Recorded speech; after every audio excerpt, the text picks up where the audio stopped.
football. On ABC Local Radio. And on ABC Grandstand Digital. And good to have you along on this Sunday afternoon. We welcome our digital listeners in Victoria as well. We're here for the Melbourne victory up against the Central Coast Mariners in the second of the A-League Grand Final qualifiers. The winner will face the Western Sydney Wanderers at the Sydney Football Stadium next Sunday afternoon at 4 o'clock. Let's go to Gosford now. A very good afternoon to Ned Hall.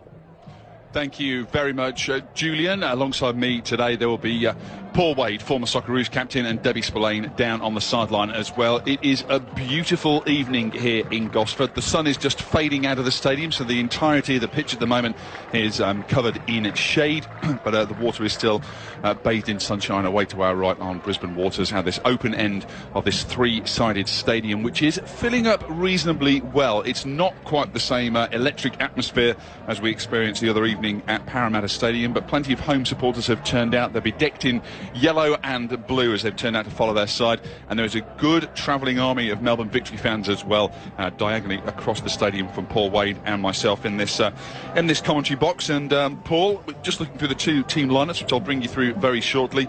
There isn't a lot to choose between these two sides. The two coaches get on extremely well. Graham Arnold for the Mariners and Ange Postecoglou. They will really enjoy and look forward to this game here this evening. Yeah, well, I hope so, because it doesn't happen very often. You don't make too many finals unless your name's Ange Postecoglou. I was looking at some of the stats that people were digging up the other day. The number of times that Ange's teams, whether he be a player or a coach, have won in the last minute of the game is quite scary. Back since 1997 when they won it, all the way through his coaching career, he's had moments where he's won it in the last minute. He says it's not a fluke. I don't believe it's a fluke. You can't do it a dozen times in the last 10 years and call it a fluke. Yeah, that's certainly how they got through to this game against Perth Glory last week. They were dreadful, I think is probably the best way to describe them. They've had a fairly bumpy run into the finals. I think of the last 10 they've won 4, lost 4 and drawn 3. They've been coasting a lot of the time as well, because they haven't needed to win to hold their place. They've pretty much been sat in third or fourth spot. Made no real difference to them. They're always going to host in week 1 of the finals, and then the following week have to come away from home to one of the top 2 sides. I think that showed in their performance last week. That you can't switch the form on and off, and it's whether or not they did enough last week to get themselves back into form for what will be a big step up this evening. Well, they actually got booed off the ground at half-time in that game against Perth, and I thought to myself, well, that's a bit harsh, but I think in the lead up to those last few games, they were red hot. People were abusing me for saying that they were going to win the league. That's who I picked many, many weeks ago. And then all of a sudden I started to believe it, and maybe they did. And now they're sort of in this, can we wake ourselves from the slumber? I'll tell you what, they're going to get a good kick in today if they don't wake up real quick. Yeah, absolutely. And should just bring in Debbie Spillane, if we can, down on the sideline, as it's a slightly different atmosphere here this evening, Debbie, from the one you had on Friday night when you were down at Parramatta Stadium.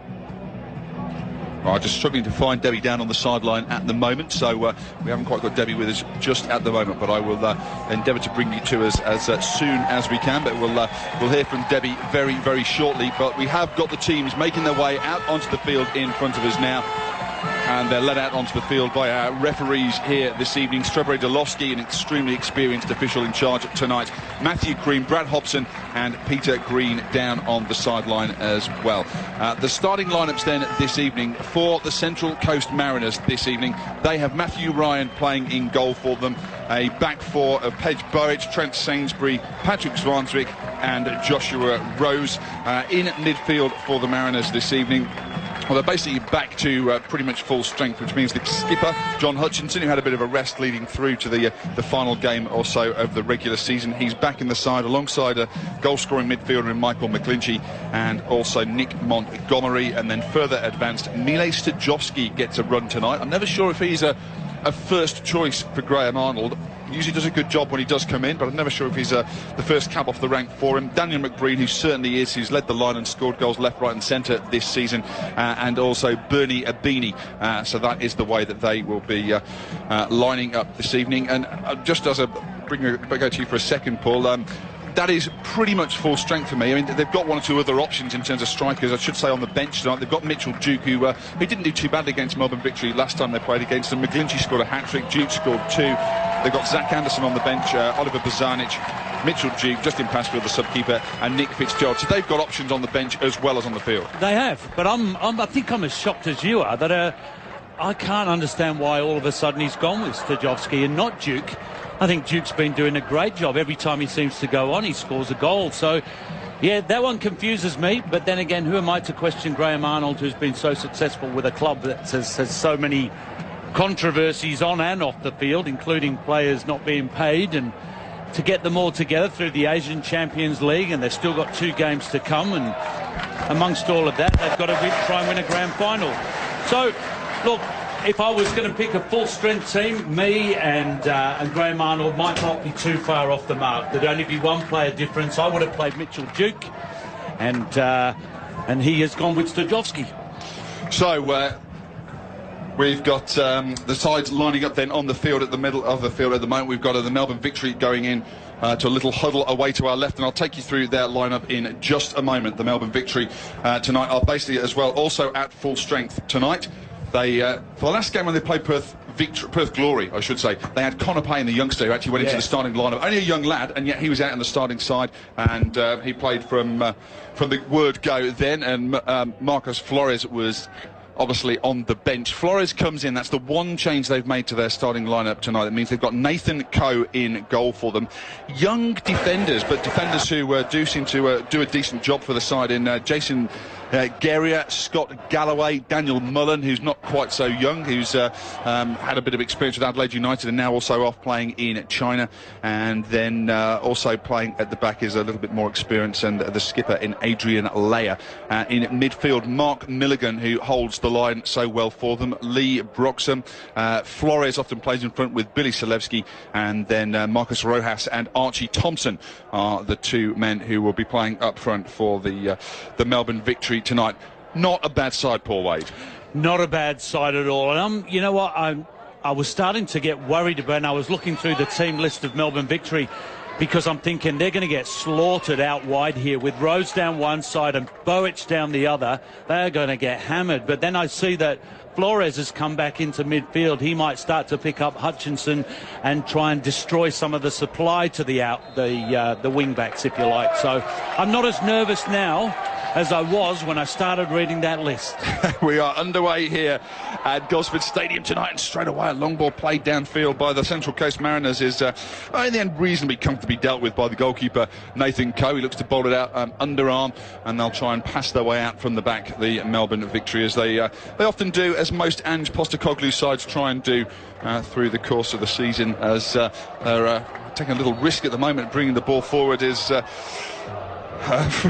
Broxham just waltzing his way forward under a challenge from Miles Stajovski. He wins the free kick for his side, and that will be taken again short, and Broxham just dropped into that holding role in midfield and passing the ball around from inside the centre circle, and straight away Melbourne Victory taking as many touches on the ball as they can, trying to get themselves into their rhythm. It's with Guerrier at right back. He plays it forward. Joshua Rose, who's come back into the side after a bit of a rest for the last game here against Melbourne Victory. They did obviously have that Asian Champions League game in between. The ball played downfield, and Trent Sainsbury watches it through to the shocking pink of Matt Ryan in goal for the Central Coast Mariners this evening. Not hard to pick out amongst the backdrop here as the ball's played forward, played by McGlinchey on towards Stajovski. Stajovski plays it on to McGlinchey again, and McGlinchey tries to run around Guerrier. Guerrier stands his ground well, and it's going to be a throw-in to the Mariners on the left-hand touchline, which will be taken just down in front of Debbie Spillane, and fingers crossed we might be able to hear from Debbie down on the sideline now.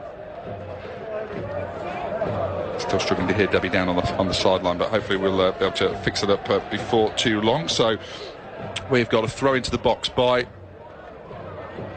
Hutchinson, headed clear up towards the edge of the box to Page Boich. Boich can't bring the ball down under control. It's then played away by Archie Thompson down by the corner flag. Bernie Abini trying to take the ball away from him. He wins it back, knocks it infield, but knocks it too far away from a teammate. A great sliding challenge. The ball bounces in the air, might drop from McGlinchey. McBreen gets there, touches it back again to Hutchinson. Hutchinson onto the halfway line and into the feet of Zvansvik. He goes on to Joshua Rose. Rose cuts infield, could cross here on the right boot. Instead he goes short into the box, and that was comfortably cut out by Broxham, and now it's played away onto the right hand touchline, and Marcus Rojas gets the ball under his feet, jinks his way through. Lovely skill, lovely touch from Marcus Rojas to take the ball forward for the Melbourne Victory. It's now picked up with Abini. Abini dropping onto the right hand side of the field here at the moment, and then pushing the ball forward. Now on he goes Before has the ball taken away from him. The referee says he's fouled over on the left-hand side of the field. He's made a foul, so a free kick taken quickly by the Melbourne Victory, taken short, and it's picked up by Lee Broxham, who's seeing an awful lot of the ball at the moment, Paul Wade.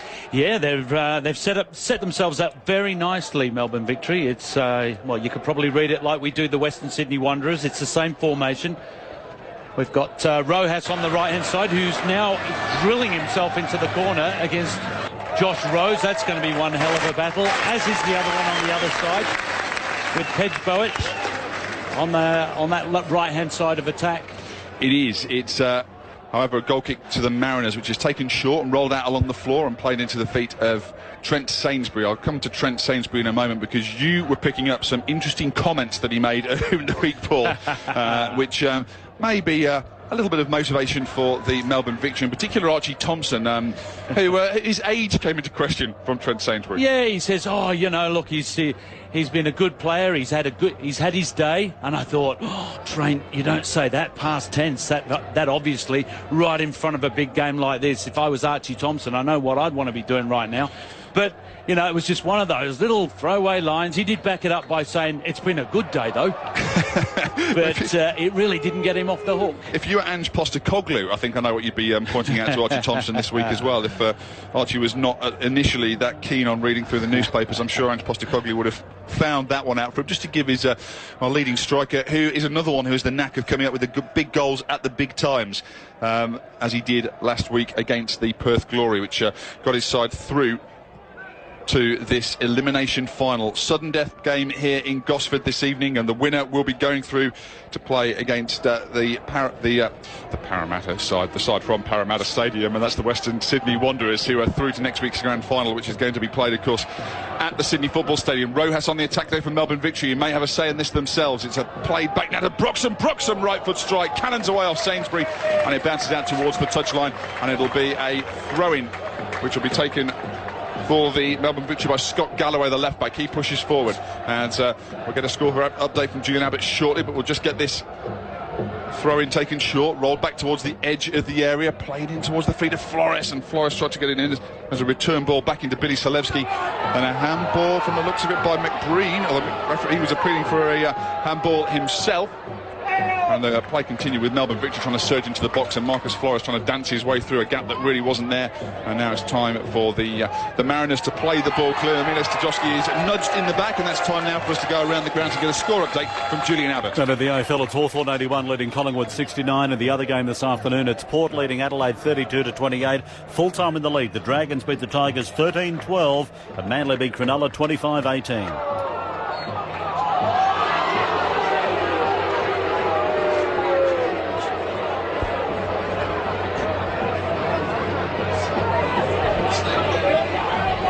Oh, sorry. Mark Milligan has just stayed down on the ground under a heavy challenge on the far side of the field. He's got a free kick for his side in his orange boots over on that far edge of the field. And Mark Milligan hasn't had a lot to do in the game so far, Paul, but he should be playing a key role in the side, that holding midfield role that he does so well for the team. Well, he's a vital part of it. You know, so often teams give the ball away so easily. Billy Salevsky is one of those who won't. With Mark Milligan, Salevsky and Flores dropping into that gap between the midfield and the strikers, what you can see right now is Thompson on the left-hand side, Rojas on the right-hand side, and Flores drops into the middle of the park. He's a false number 9, as they like to say in the coaching circles. Central Coast Mariners clear the ball from danger as Archie Thompson was pouncing on the edge of the 6-yard box, racing to knock a ball into the back of the net should it have fallen his way. We've had 6.5 minutes played here in Gosford this evening, and Archie Thompson has won his side the first corner kick of the evening, just standing over the ball, and the ball played away from him by Trent Sainsbury. And so Melbourne Victory do have a corner kick. There's a bit of tall timber in their side, and most of it's being pushed forward now in towards the edge of the Central Coast Mariners penalty area.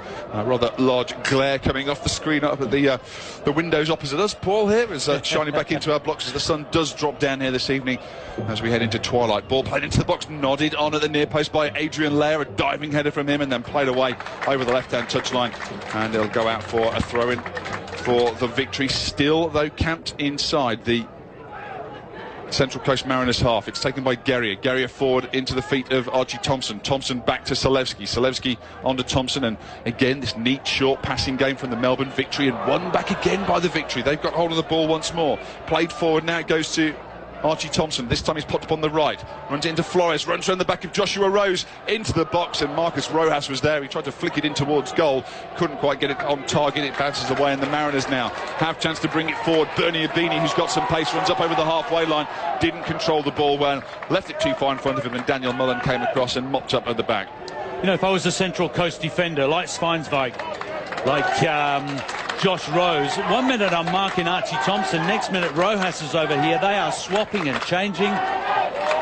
Ball into the box, it's left foot strike from McGlinchey, plays it across the centre of goal, and Lee Broxham cuts it out in the end and then looks to play that ball away. It's now picked up by Rose tries to put a ball into the box, was closed down quickly by Archie Thompson, and already Thompson and Rojas incidentally have switched wings just to keep the Mariners on their toes, and it's going to be a corner kick to the Central Coast Mariners, their first of the evening, one apiece at the moment.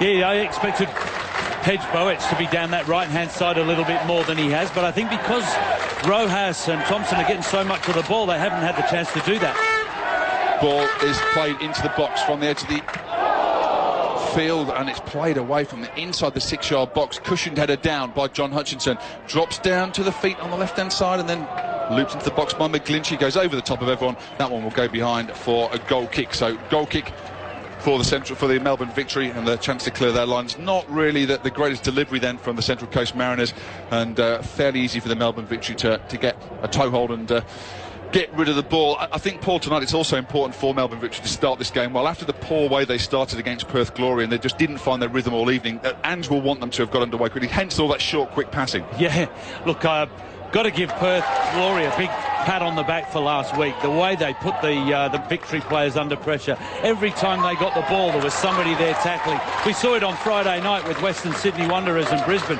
Both teams give them no time to stand there on the ball picking out passes. This is a very intense game at the moment. When you go to training sessions, you like to see small-sided games. Ball played forward then by Marcus Flores, and Rojas was very, very close to the line of being onside.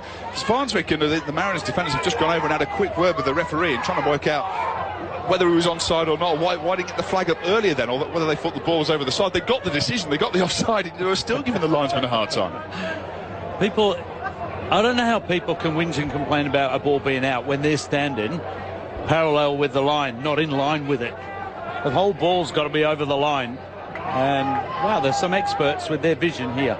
Yeah, absolutely. As we're scoreless with 10 minutes played here at Gosford Stadium this evening between the Central Coast Mariners and the Melbourne Victory this evening. It's back with Sainsbury at the back, has the ball at his feet. He now plays it on to Sveinsvik. Sveinsvik goes forward once more, plays it on, looking down the left-hand touchline for a forward run from Joshua Rose, and he then throws it back towards John Hutchinson. Hutchinson plays it forward again. McGlinchey going forward, tries to run into it between a gap between two defenders. Still going, McGlinchey tries to keep it in play, can't do. It goes out for a goal kick, and behind which Nathan Coe will take. Nathan Coe, first choice keeper now for the Melbourne Victory, with Tando Valefi on the bench. And while they're taking this goal kick, it'd be a good opportunity for us to get the Australian Test side for the League International next Friday night from Julian Abbott. Julian. Yes, Nerd, it is from fullback Slater, Boyd, Inglis, Hodges, Brett Morris, Jonathan Thurston, Cooper Cronk, Matt Scott, James Tamu, Cameron Smith, Greg Bird, Sam Thaiday and Paul Gallen. On the bench, Kirk Gidley, Luke Lewis, Nate Miles and Anthony Watmo. Josh Morris is 18th man. Thank you, Julian. Still scoreless here in Gosford this evening. The Central Coast Mariners and the Melbourne Victory playing for a place in the A-League Grand Final. They'll be playing the Western Sydney Wanderers next Sunday afternoon at the Sydney Football Stadium. At the moment, scoreless. No real clear-cut opportunities for either side as of yet. Ball back with Ryan. Ryan plays it downfield. I was going to say boots it downfield, but he played it reasonably measured ball in the end to the left-hand touchline to Joshua Rose, and now it goes across the halfway line from McGlinchey. Played forward then from Pedge Boetsch, and it was easily cut out in the end and picked up by the Melbourne Victory. And now back with Mark Milligan. He plays it forward towards Archie Thompson. Thompson on once more, plays it into the feet of Selewski. Billy Selewski goes on now to Archie Thompson. Thompson trying to get in behind the Mariners defenders. It was cut out in the end by a sliding challenge from Nick Montgomery, and Matt Ryan plays it forward up to the halfway line. McBreen and Abini both jump for the ball, and in the end it's won by the Mariners. Stroke cross field, and travels a fair way then from Nick Montgomery. It's picked up by McGlinchey. McGlinchey plays it to Josh Rose on the overlap. Rose tries to drive it forward again.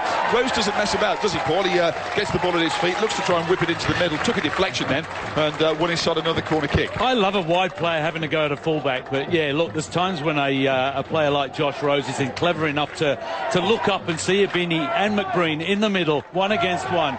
You're not going to take a couple of extra touches. You want to deliver it as quickly as possible. Give the boys up front a better chance of hitting the back of the net. Second corner kick for the Central Coast Mariners, taken from their left-hand touchline.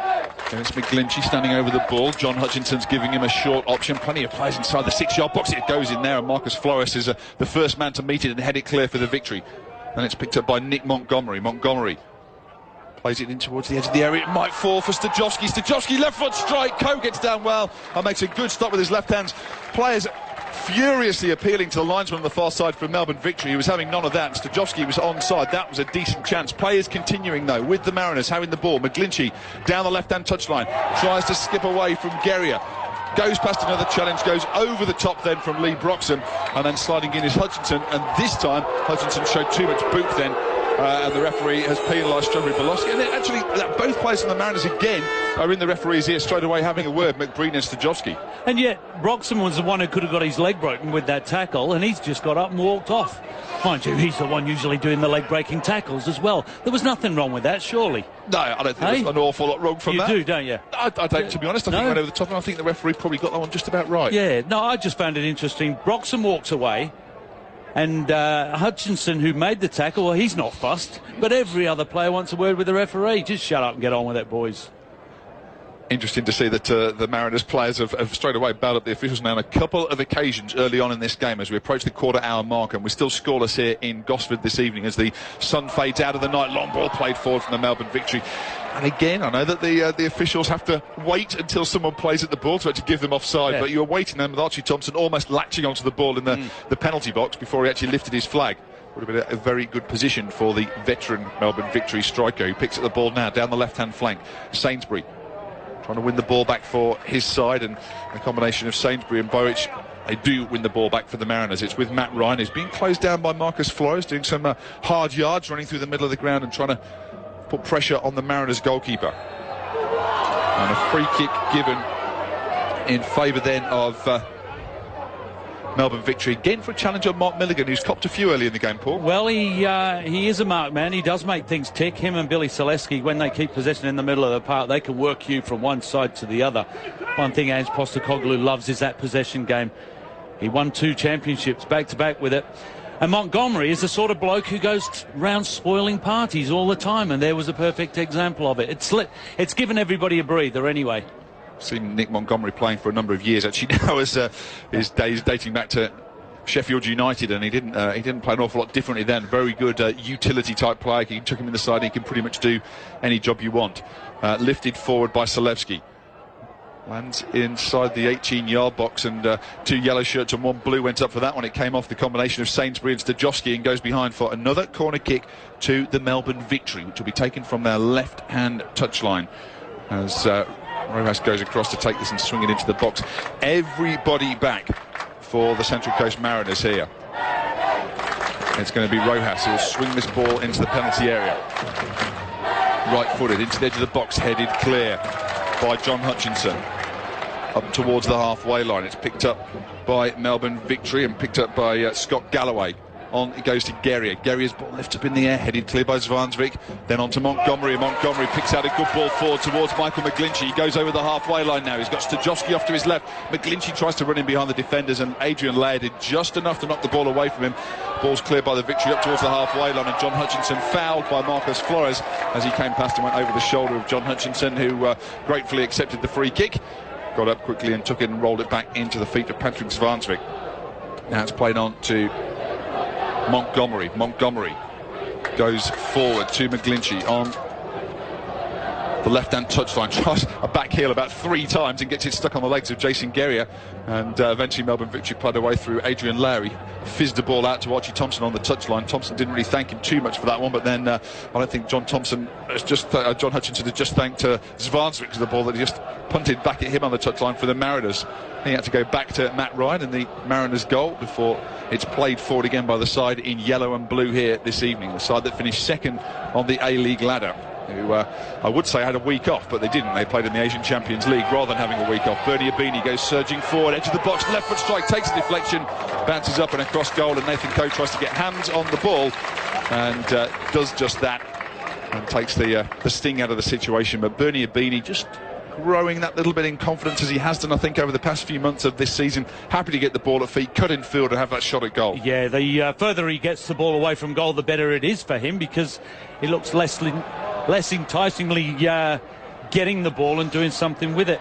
The one thing really is shining through to me at the moment is how much respect these two teams have for each other, in the way that when they do lose possession, geez, they get players back behind the ball very quickly so that they can get themselves set up. And even when Central Coast do get themselves set up, they've got to work out where Archie Thompson's going to bob up next, because so far he's receiving it out on the right, out on the left and behind his central midfielders. Marcus Flores goes in and makes a challenge on Daniel McBreen that was looked spectacular, more comical than anything else. Just got his foot in front of Daniel McBreen's. McBreen kicked his foot and cannoned up into the air, and the free kick was awarded to the Mariners. It was taken quite quickly, played in towards McGlinchey, who's busy harrying around the edge of the Victory area before having the ball taken away from him. Geria plays it clear, but only as far as John Hutchinson, given away and picked back up again by the home side. Burridge goes forward, edge of the area, tried to slide a ball into the box towards Bernie Abini. It was cut out before it reached the striker, and now it's back once again with the Central Coast Mariners, very briefly, because now the Victory have turned it over, and it's with Flores on the halfway line. He goes now to the left-hand touchline towards Scott Galloway. The young left-back pushes forward and makes an overlapping run to go past Flores, and Flores does well to run past a couple of players and try and hold on to the ball. Cleared by Sainsbury. It hit Galloway in the back of the head and almost fell kindly for Melbourne Victory to gain possession of the ball once more. As it was, it skidded across the face of goal down towards the byline, and it's picked up by Matt Ryan, and Matt Ryan looks to play that ball away. Now it plays it on towards John Hutchinson in the centre of the park, and onto the right-hand touchline now. It's picked up once again by the Central Coast Mariners. Nearly 20 minutes played here. We'll get a score update from Julian Abbott very shortly, but the Mariners on the attack, although that move has just broken down a touch, and there'll be a free kick here for a clumsy looking challenge from McGlinchey on the far side of the field. So it's going to be, thank you Julian, it's still goalless here in Gosford tonight. 20 minutes on the clock between the Central Coast Mariners and the Melbourne Victory. The winner will go through to next Sunday's grand final and play against the Western Sydney Wanderers. That's the prize on the line here. The Central Coast Mariners, who have had some experience of that in the last couple of years. Last year's winners of the Premier's Plate missed out on the grand final, but the year before and were beaten by Ange Postecoglou's Brisbane Raw side. And the Melbourne Victory are looking for a turn to the grand final, as it's played forward by Daniel Mullen.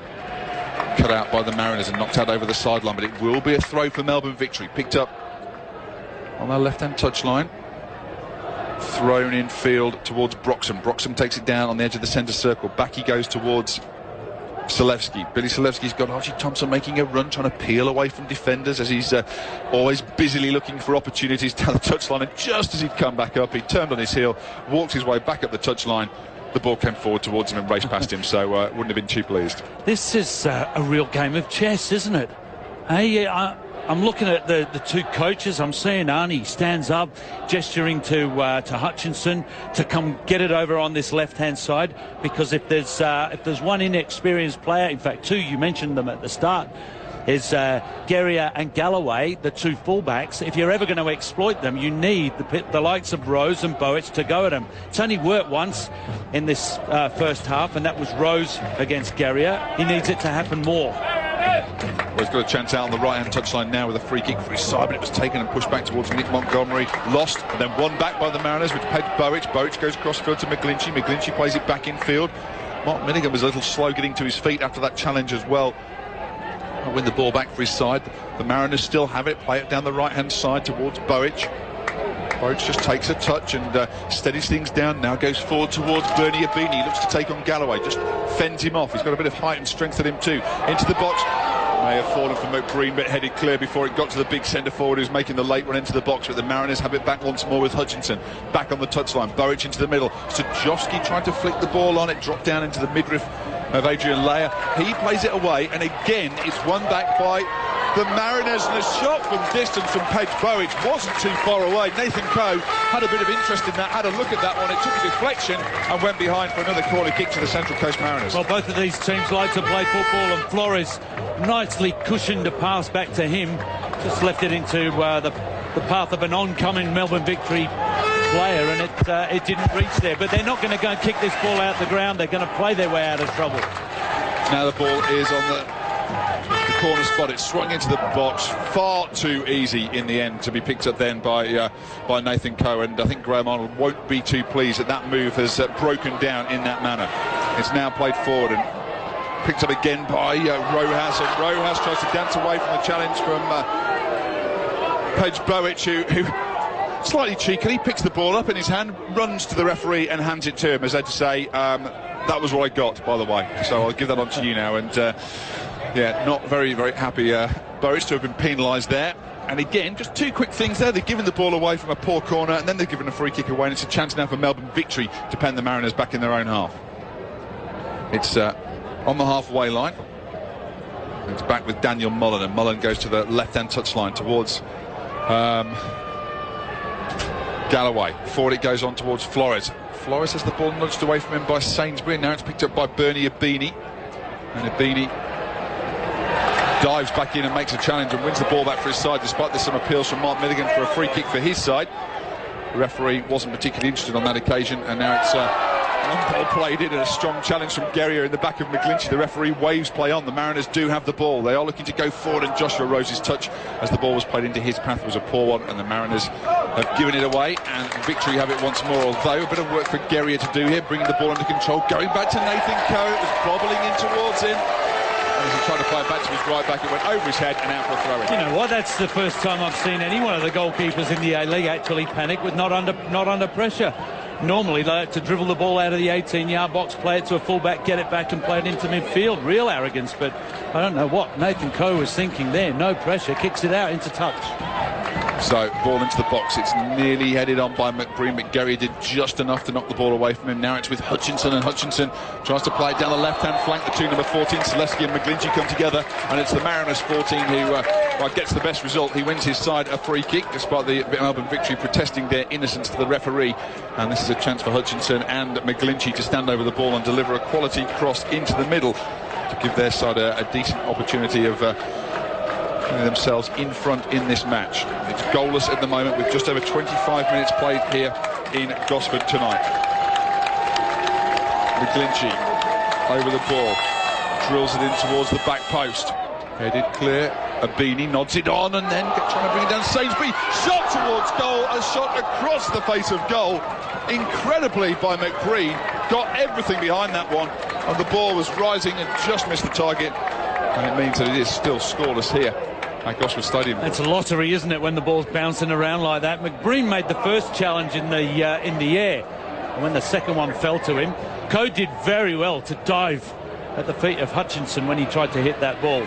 But yeah, it's a lottery that when there are 22 players standing in an 18-yard box, one ball. Let's see who can hit it hardest. Ball is with John Hutchinson, just rolls the ball back. The Mariners skipper plays it back to Trent Sainsbury, the young centre half, nudges it forward into the feet of Hutchinson. Hutchinson takes a touch on the ball and turns, goes forward. Back he goes to Montgomery, and then Montgomery back to Svansby. He plays it into the feet of McBreen, who's dropped a bit deep from the centre forward position to come back and pick up the ball. He goes to the right touchline to Page Burridge, and on he goes once more into the feet of Sainsbury. Sainsbury onto Montgomery. Montgomery's ball was a dreadful one, played across field, and Rojas picked it up, but then Rojas and Flores contrived to lose it fairly softly themselves, and it's back with the Mariners. Abini goes to the right-hand touchline to Burridge. Page Burridge cuts infield. Maybe he can cross with his left foot. In fact, he tries a shot, which wasn't much of a shot. Certainly didn't impress Daniel McBreen. Yeah, that's got to be one of the softest shots that I've seen this season. But look how quickly the bodies are behind the ball. As soon as you lose possession, you don't have to mark anyone. Long ball into the edge of the box, played across by Rojas, and sliding in was Archie Thompson. Matt Ryan got down superbly well and stopped the ball running through to Thompson slide into the box. But that's how quickly Melbourne Victory can hurt people if they do get the ball and get in behind the Mariners defenders. Well, when they scored that goal last week, the winner in the extra time, that was exactly that. A ball over the top. Rojas comes in off one, Thompson comes in off the other. That's how they won that game. Picked up by Rose. Rose goes infield, still going. Maybe shoots right-footed. Probably had far too much time to think about then. The left back going forward, all opened up in front of him, and the ball was on his right-hand foot as he looked and thought, I'll have a go from this here, and then all of a sudden sailed off the outside of his boot and well wide of the target and behind for a goal kick. It's Graham Arnold, I think, was again less than pleased with that as he was down on the sideline. I tell you what, though, he would be happy with the area that Rose got the ball. He'd like him on the touchline, giving a little bit more width, but to get a fullback in behind their midfield, that's a good place. Ball is on the left-hand touchline for the Mariners with Joshua Rose now, who I was saying has made some good forward runs so far in this game. It's now back into the feet of Montgomery. Montgomery wants to play it cross field. Lifts it in the air. McGlinchey takes a touch, cuts into the box. Great touch, still going.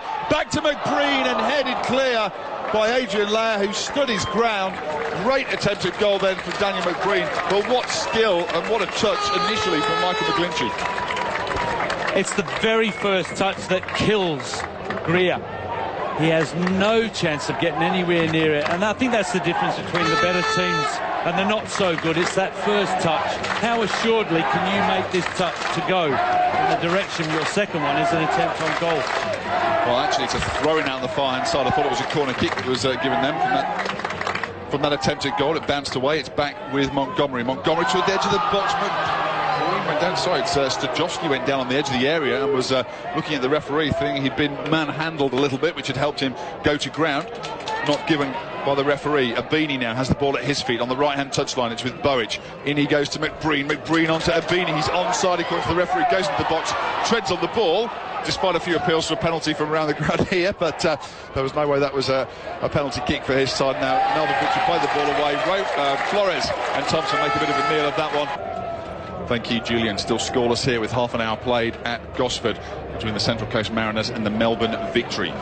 Ball is at the back with Lee Broxham for the Victory, looking to build up. They've not really found much of a toehold in this game after some initial bright showings. The Melbourne Victory, they're trying to build again and do some more quick, close passing through the centre of the field and hold on to the football, but again they give it away, and again they've committed men forward, so it means that the Mariners can push on themselves. It's with Bernie Abini onto the right-hand touchline towards Pedge Bowick. Bowick gives the ball back to Abini. Abini gets the ball back once again, and then the ball's given away by the Mariners and picked up by Selewski. He goes forward now towards Mark Milligan. Mark Milligan has got Archie Thompson in some space, a chance to break now with a bit of speed for the Melbourne Victory. Played on by Thompson to Flores, and racing back in towards his own penalty area as Trent Sainsbury hammers the ball away. Appeals from the Victory fans on the far side for something more than the corner kick they've been given in the end from that rather decisive clearance from Trent Sainsbury. And in fact, just watching that again on the replay, I think Thompson ran into Nick Montgomery. Montgomery went to ground first, then Thompson went to ground, then Sainsbury cleared the ball. Wasn't an awful lot of pressure on him in the end, but it is another corner kick to the Melbourne Victory, a third of the evening for them. Fist into the box by Rojas, headed clear. Sainsbury does well to get up and head it away. Only picked up by Galloway by Melbourne Victory, and onto Billy Selewski, goes down the left-hand touchline. Sainsbury tracks him back down towards the byline. Can't get the cross in still, twisting and turning. He's got facing goal now, plays it in towards Archie Thompson. It's knocked away from him, and now Bernie Abini picks up the ball. He takes the ball in stride, and shoulder to shoulder he goes before going to ground with Lee Broxham, and Broxham keeps harrying and chasing and nipping around his ankles. The referee gives a free kick. Bernie Abini's still not happy about that. The Melbourne Victory bench even less happy with that. Ant Postecoglou, and well, it's like a little wave down the bench with Kevin Muscat out of his seat very quickly as well, and the rest of the coaching staff joining in. Well, I can't understand why he would have been given a free kick in the first place. I mean, Bernie Abini's on his backside. He's got the ball at his feet. I'm confused. Ant Postecoglou is furious. I was going to say, I don't think Ange Postecoglou was confused. I think he was just angry. So it's Daniel McBreen going forward, playing it to the left side to McGlinchey. McGlinchey stepping over the ball and trying to get to the byline. Little drag back. Back he goes to McBreen. Had time on that one and headed over his own bar in the end by Daniel Mullen. He didn't want to get that one wrong than Daniel Mullen, and he didn't in the end. Diving back to head that ball, headed it up in the air, over the bar, behind for another corner kick to the Mariners.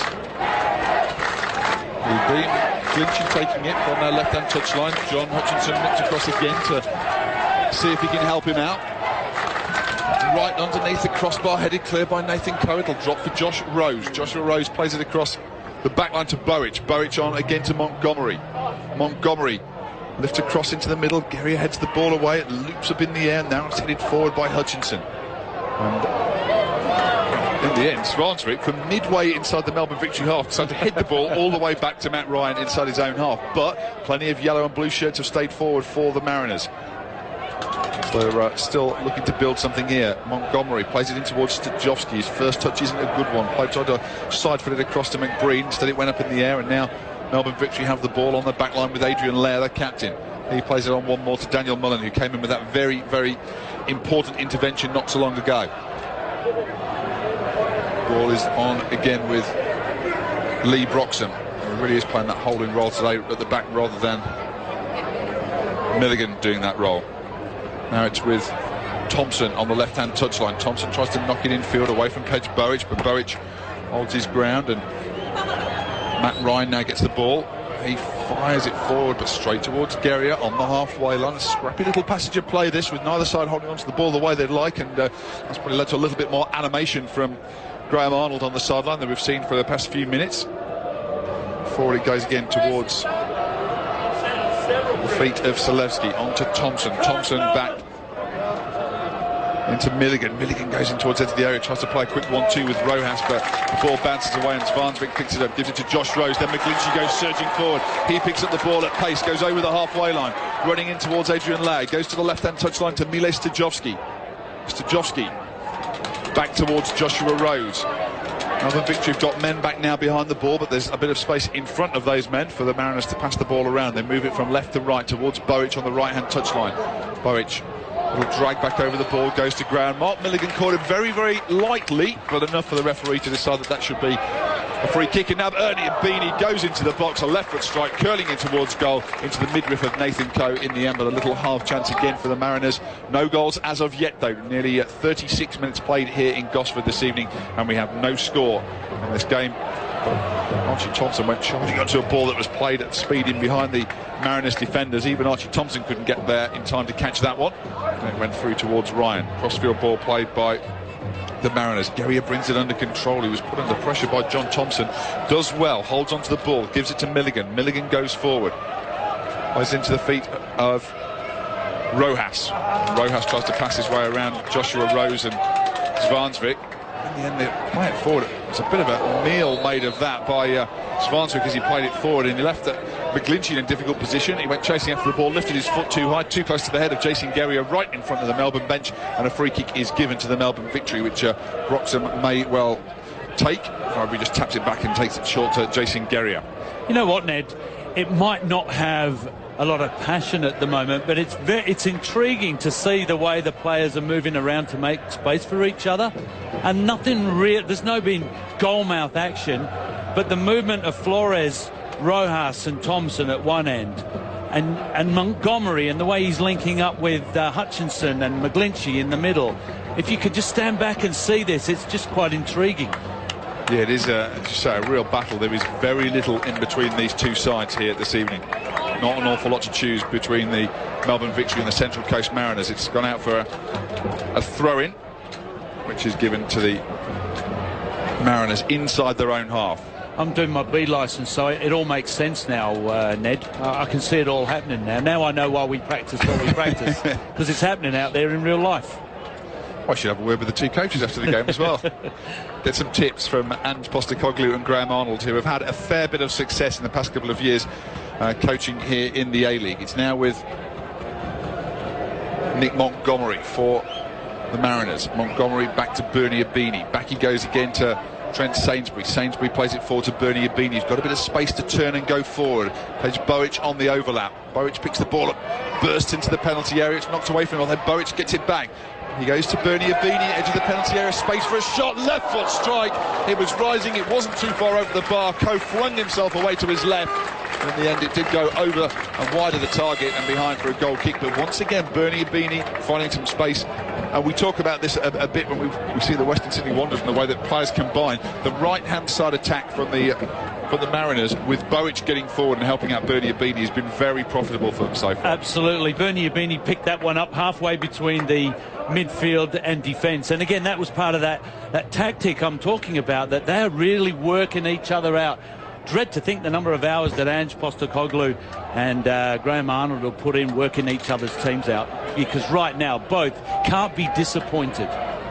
No, absolutely. I think they'll be fairly happy with what they've seen from their team so far in this game, as the ball's picked up by Guerrier on the halfway line for Melbourne Victory. Now it's picked up by Mark Milligan. Milligan goes back once more into the feet of Flores, now on the right-hand side of the field. Flores plays it forward. I was about to say a strong challenge then on Matt Ryan, but as it was his own teammate Trent Sainsbury who went flying in, almost like he must have slipped a little bit to continue on and go through and catch his goalkeeper. I think he just didn't see him coming, he just kept running straight into him and crashed into his midriff.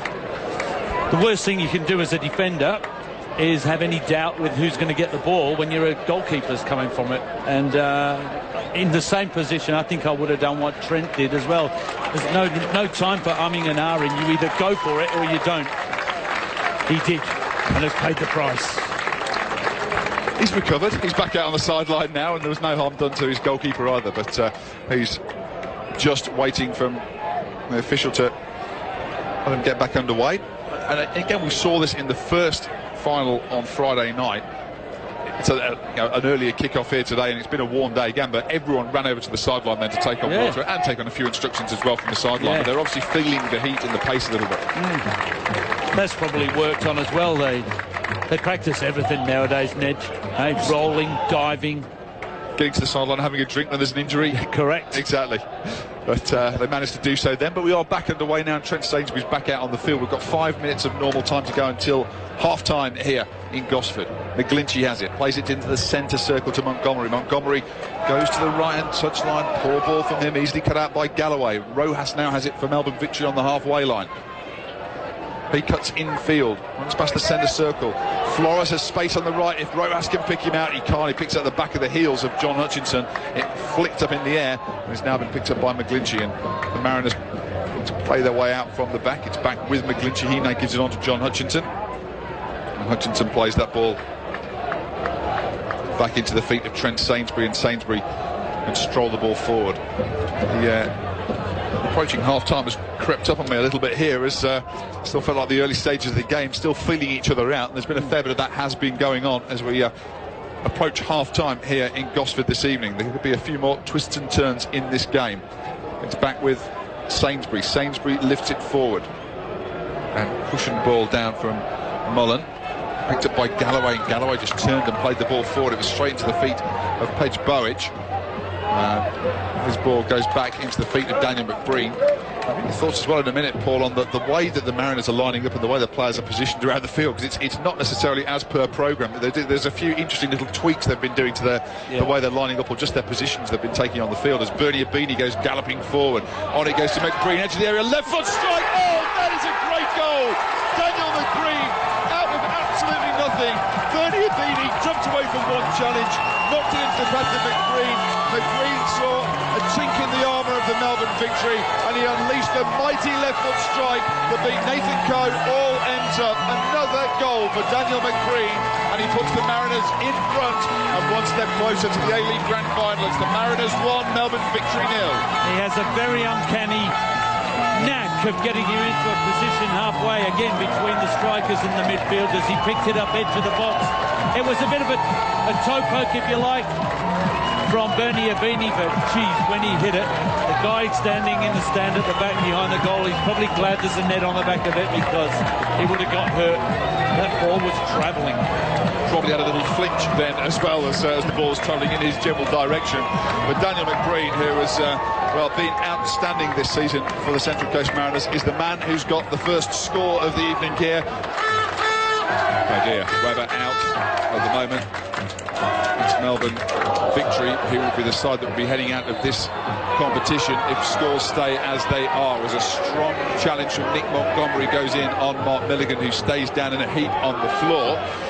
As Montgomery goes over to apologise. It was a bit of a coming together and a bit of a clash of the knees as well as they went in. Just checking if that was what made the difference here, although the replay is showing another chance to see the goal on the monitor behind me at the moment, rather than actually that incident that's left Mark Milligan down in a heap on the floor, and they look like they want to get some treatment on for him. I noticed this the other night as well, Paul, that the officials are really taking their time to assess the injuries before they're allowing the trainers onto the field, because Milligan hadn't moved an awful lot. There was a fair bit of contact there from the looks of it anyway in the first place. It wasn't like he fell down with no one anywhere around him.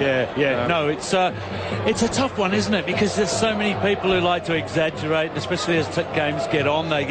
Those injuries get longer and longer to solve, but there are some that are genuinely injured and you just can't take that chance. You never know, you might find yourself up in court nowadays, eh? Well, I just wonder whether the referees have to do some sort of medical course as well beforehand, that they can actually make an assessment on that in the middle of a game. And just watching that again, that was a clumsy challenge from Nick Montgomery, and actually did caught the shins, went through, missed the ball, but collected the player, which some players occasionally make sure they do that if they're not going to collect the ball in the first place, that they get one or the other, if not both. And did he used to work down pit? Montgomery. Product of Yorkshire, Sheffield Steel. Exactly. And he doesn't mind getting stuck in and getting involved in a challenge, Nick Montgomery. And on that one, it's Mark Milligan who's limped across to the sideline. And Milligan is a very tough lad himself, and he'll get back into the action as Rojas takes the free kick, lifting him towards the back of the area. There was a flag up from the linesman for an offside anyway, so the referee will blow his whistle. We'll lead to a little break in proceedings so the Central Coast Mariners can clear their lines and get that ball played away downfield. Now it's picked up by Sainsbury. He goes back to Svansvik. On again. He goes back to his goalkeeper. That sells him a little short. We've got 2 minutes of stoppage time to be played here in Gosford this evening until we reach half-time. It's with Hutchinson forward to McGlinchey. McGlinchey plays the ball forward, looks to get it on towards the chest of Mile Stajowski. Stajowski was penalised for a foul then on Lee Broxham. So Melbourne Victory have the ball as we play out stoppage time at the end of the first half here in Gosford this evening. It's back with Galloway. On it goes to Lee Broxham. Broxham onto Mullen. We're not racing to get the ball forward here, Melbourne Victory, as we see time ticking on towards the break in this game. Both players, I'd imagine, would be keen of a breather here this evening. It's been mid-20s in temperature as we approach half-time. And players have been going pretty much full tilt for the whole half, as well as Burridge plays the ball forward looking for Stajowski. Stajowski gets his head on the ball, and it skids through off the top of his head and picked up by Adrian Layer now. And now it's on to Billy Selewski, who's looking to add a little more urgency to this.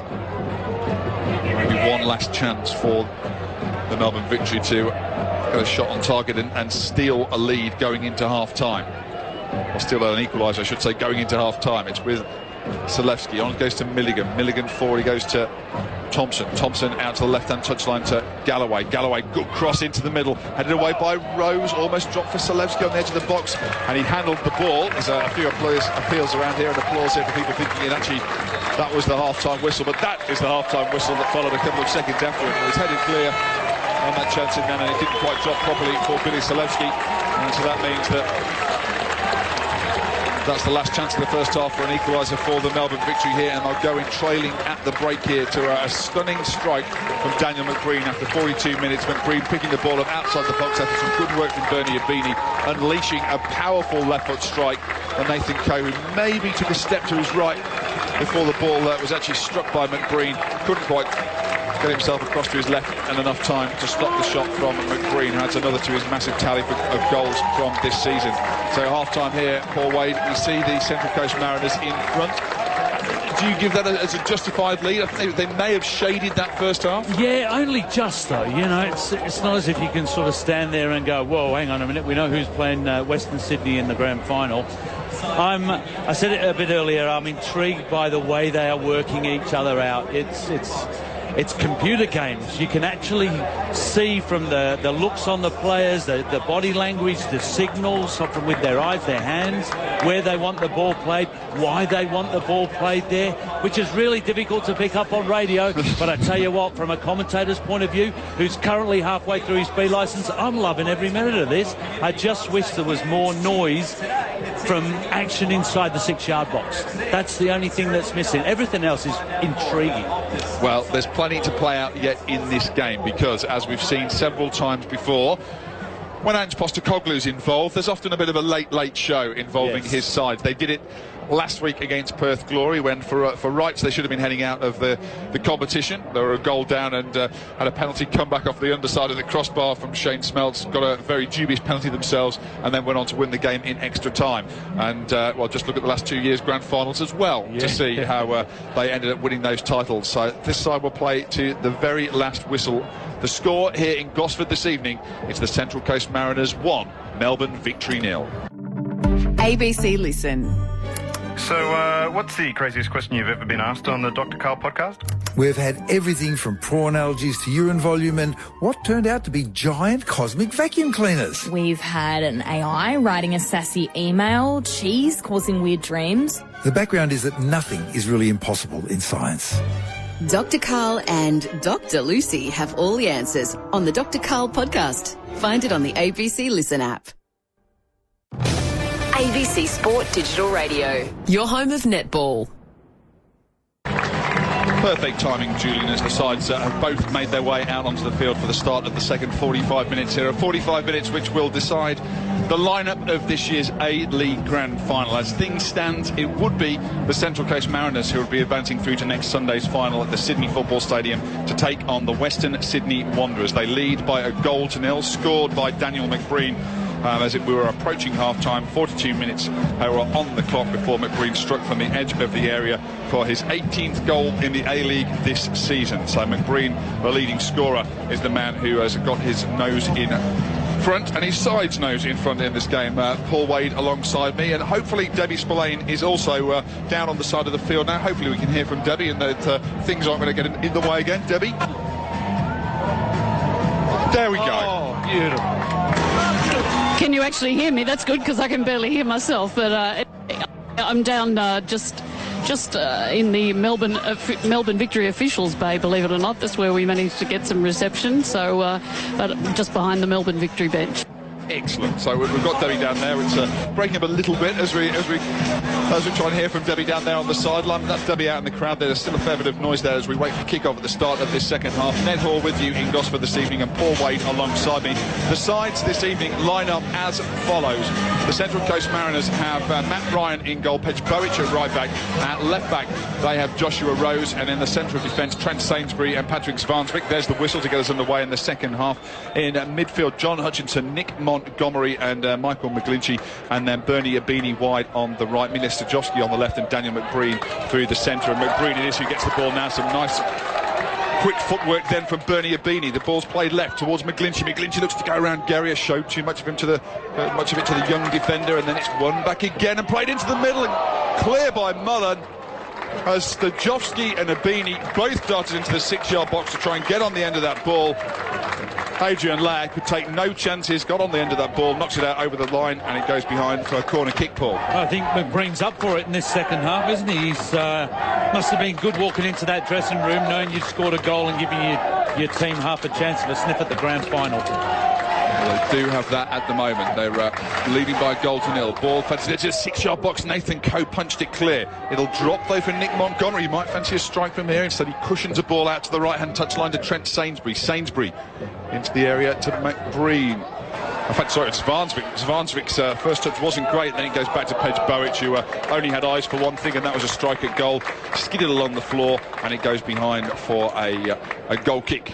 And so the Melbourne Victory can clear their lines. They've got a bit of work to do to get back on level terms in this second half. They line up with Nathan Coe in goal, Jason Guerrier at right back, Scott Galloway at left back, Daniel Mullen and Adrian Lair in the centre of defence. Lee Broxham's playing the holding midfield role with Mark Milligan and Billy Selewski in front of him. Then Marcus Rojas on the right, Marcus Flores in the middle, and Archie Thompson on the left up front for them. The substitutes this evening: Zach Anderson on the bench for the Mariners with Oliver Bazanic, Mitchell Duke, Justin Pasfield and Nick Fitzgerald. And for the Victory, Tando Valafi, the substitute goalkeeper, Spasi Dolevsky, Nicholas Ansell, Andrew Naboo and Connor Payne. Nicholas Ansell making a return to the side as well. I think a lot of people thought his season was done, but he is back involved. He was a mainstay of the defence here, and probably one of the reasons why Daniel Mullen has been brought into the side was the absence of Nicholas Ansell. Mullen's not done much run here so far, the former Adelaide United man. It's now on the left-hand touchline with Galloway. Galloway infield, it goes towards Mark Milligan and won back well by Nick Montgomery. Montgomery goes forward, Milligan pulls him back, and Milligan has earned himself a yellow card for that one, and that is the first yellow card of the evening so far, Paul. Jeez, I tell you what, you know what, I would never say go out and get yourself a yellow card, but if you were ever in trouble, that was it. If you had to pull at somebody's shirt, that would be the moment there, because the Central Coast were away. Sure, there were bodies behind the ball for Melbourne Victory, but I don't think they were enough. No, it's now with Bowick, who takes the free kick quickly back to Montgomery. A bit of impetus gone out of the attack from the Mariners. In fact, they roll it all the way back via Trent Sainsbury back into the feet of Matt Ryan. Ryan goes cross field. It's onto the chest of Rose. Rose goes forward looking for McGlinchey. Bobbles its way all the way into the box and is now picked up by Nathan Coe. Coe bowls it out underarm. With Lee Broxham, who's often played that role, sitting back in midfield, picking the ball up and trying to start momentum going forward. It's with Selewski, who does well to spin out of a couple of challenges and play it forward as Marcus Rojas bounces off Joshua Rose. Wants a free kick for that one, and the referee wasn't particularly interested. Patrick Zvansvik just mopped up and played it back to his goalkeeper, Matt Ryan, and Matt Ryan plays that ball up towards the halfway line. It's now one in the air by Jason Guerrier for Melbourne Victory, and Melbourne Victory, who started the first half incidentally with a bit of purpose about what they were doing and trying to pass the ball, just get the feel of the ball pretty much, get the feel of the surface.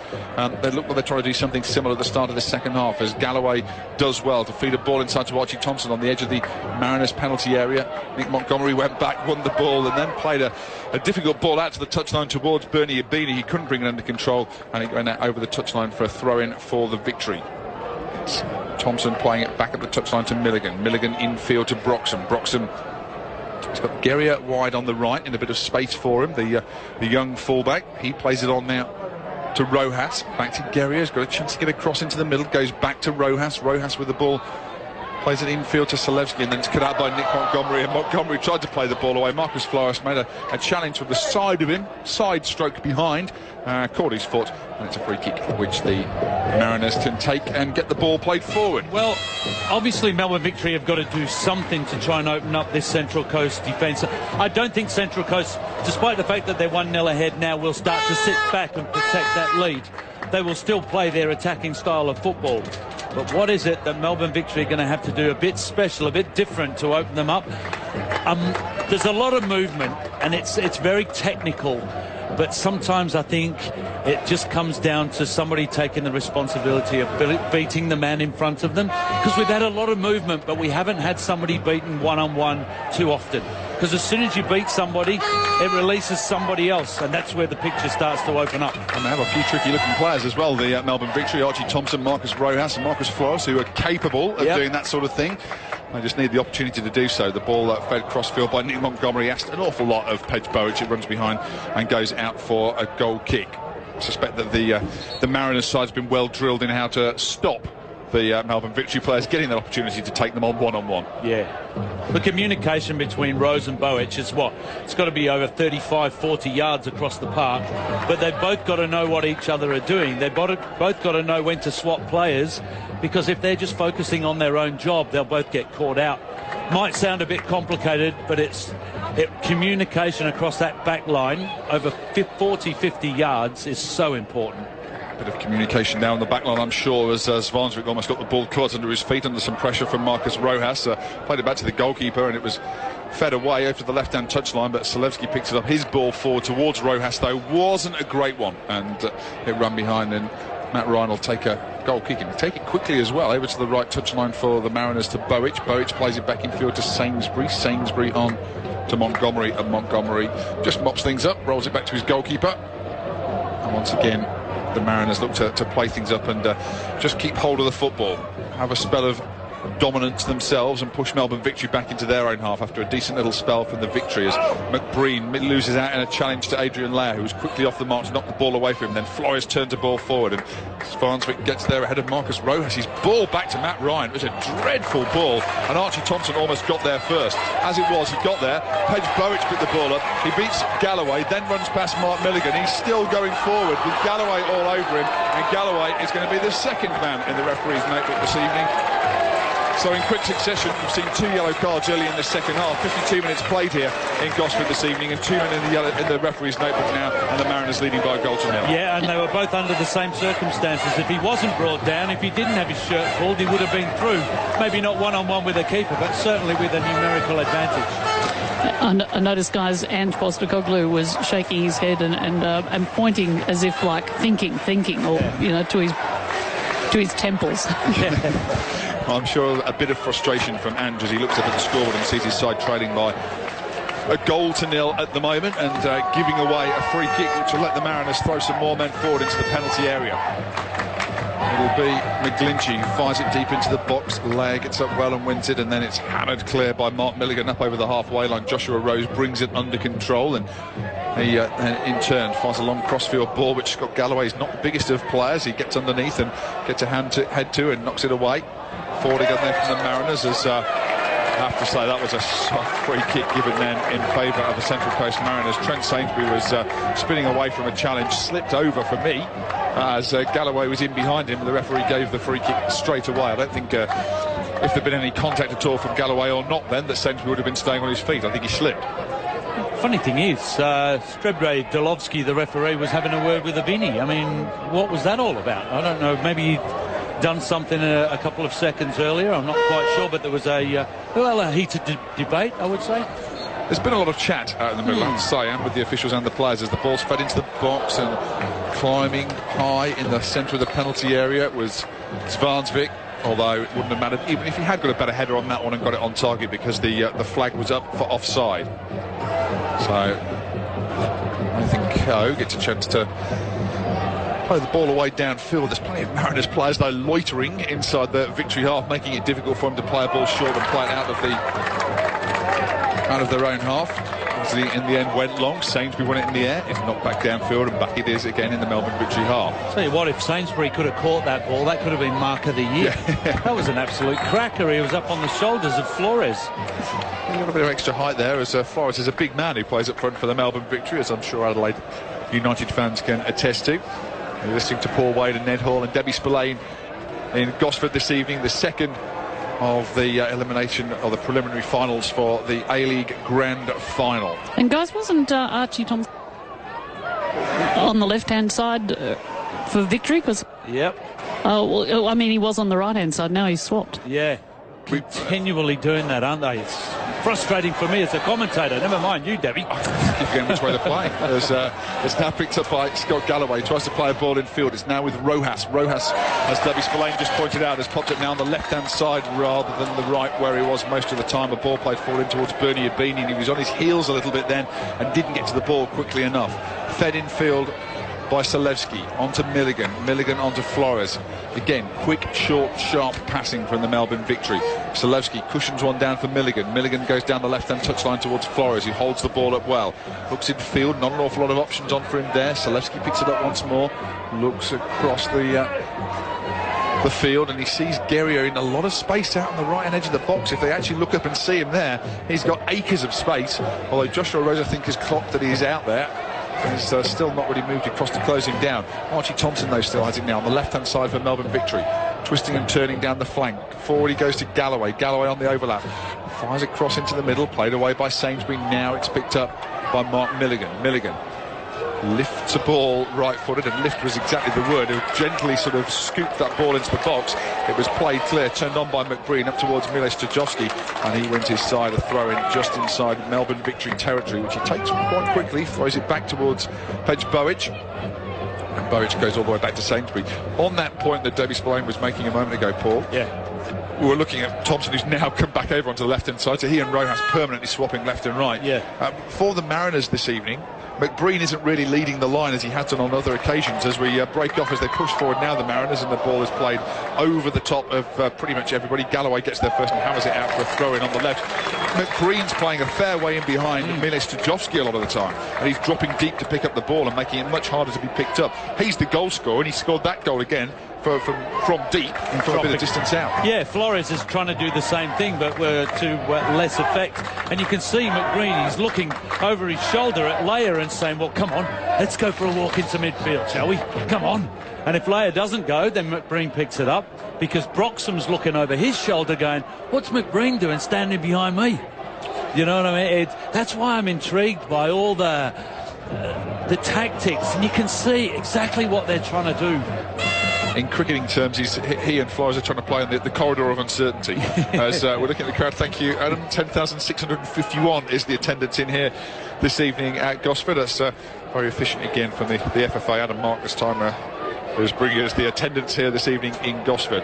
Not a bad turnout, and a good few Melbourne Victory fans are here tonight. If you're listening on Melbourne Victory, on Grandstand Digital in Melbourne tonight. There's Nathan Coe, the Melbourne Victory goalkeeper, has picked up the ball and bowled it out underarm. Picked up by Salevsky, and now on the left-hand touchline it is with Galloway. Galloway into Milligan. You know what, Ned? You know how you were saying that Greer was on the other side, open and available for a pass. I don't think it was the fact that they didn't see him. It was almost like, let's try and draw them over to one side of the park. It was almost like a small-sided game, wasn't it, really? Yeah.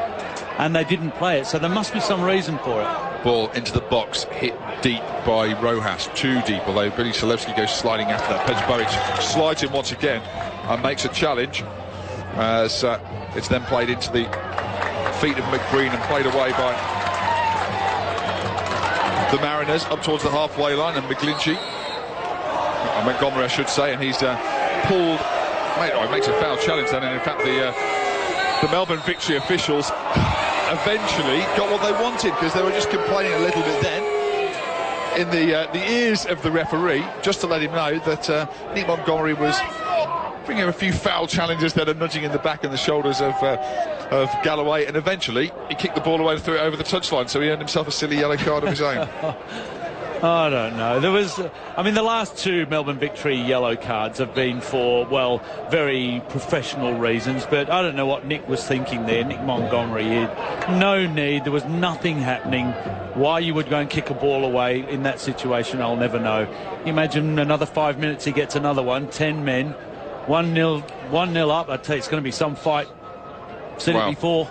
Well, we saw the same on Friday night, as Daniel McBreen is penalised for a foul on this occasion on Daniel Mullen, where Yusuf Hersey made a couple of daft challenges and found himself in the referee's notebook twice, and he'll miss the grand final as a result, which is exactly the fate that would befall anybody sent off in this game now. We're one game away from it. We've played nearly an hour here in Gosford tonight. It's the Central Coast Mariners who are leading by 1-0 against the Melbourne Victory. It's picked up by Lee Broxton on the edge of the centre circle, and it goes towards Milligan. Milligan forward to Archie Thompson, left hand edge of the box, in some space, skips inside a challenge from Bowick. He couldn't get any power on his shot, and it was dealt with reasonably well by Matt Ryan, but all of a sudden an opening for Melbourne Victory. It was a good job Bernie Avini had tracked back as well, because he was the one who actually put Archie Thompson off and having that clean strike on goal. So look, they're respectful. I'm not quite sure about you, but Bernie Avini seems to be hobbling around here, or is that just the way he jogs? Yeah, I think he looks better when he runs at full tilt rather than jogging around. Although we are going to see a substitution very shortly, and it will be Mitchell Duke, who you might be able to hear in the background is quite popular with the home fans here, and that could be a straight swap for Bernie Abini, who I'm with you, he isn't moving fantastically well, and he hasn't been involved enormously in this second half so far. The big, I was going to say big front man, but he's more of a wide man for the Central Coast Mariners at the moment. Back with Lee Broxham. Across to Adrian Layer. Melbourne Victory again enjoying a good little spell here in Gosford this evening as they trail by 1-0, looking to claw that back and turn this game around and book a place in the grand final to meet the Western Sydney Wanderers next weekend at the Sydney Football Stadium. McBreen doing some good work for the Mariners, tackling back, getting a foot on the ball. It goes to Svansvik. He goes forward now to Josh Rose. Rose has got Stajovski in front of him and McGlinchey lifted forward. It goes towards Stajovski. The flag goes up against Milos Stajovski. It was touch and go, I think, from what I was looking at there, and we are going to see that substitution now. And indeed, the substitution will actually be Milos Stajovski going off. Bernie Abini threw me a bit of a curveball there as well. Obviously, I'd seen the numbers, so I was thinking, Bernie Abini trotted out to the sideline as though he was about to head off the side of the pitch. He's just getting a drink on board, and Milos Stajovski, his last action is to be giving caught offside. Makes his way off the field now, and Mitchell Duke comes on. Good applause for Milos Stajovski as he leaves the action this evening here in Gosford. 62 minutes on the clock. The Mariners leading Melbourne Victory by 1-0.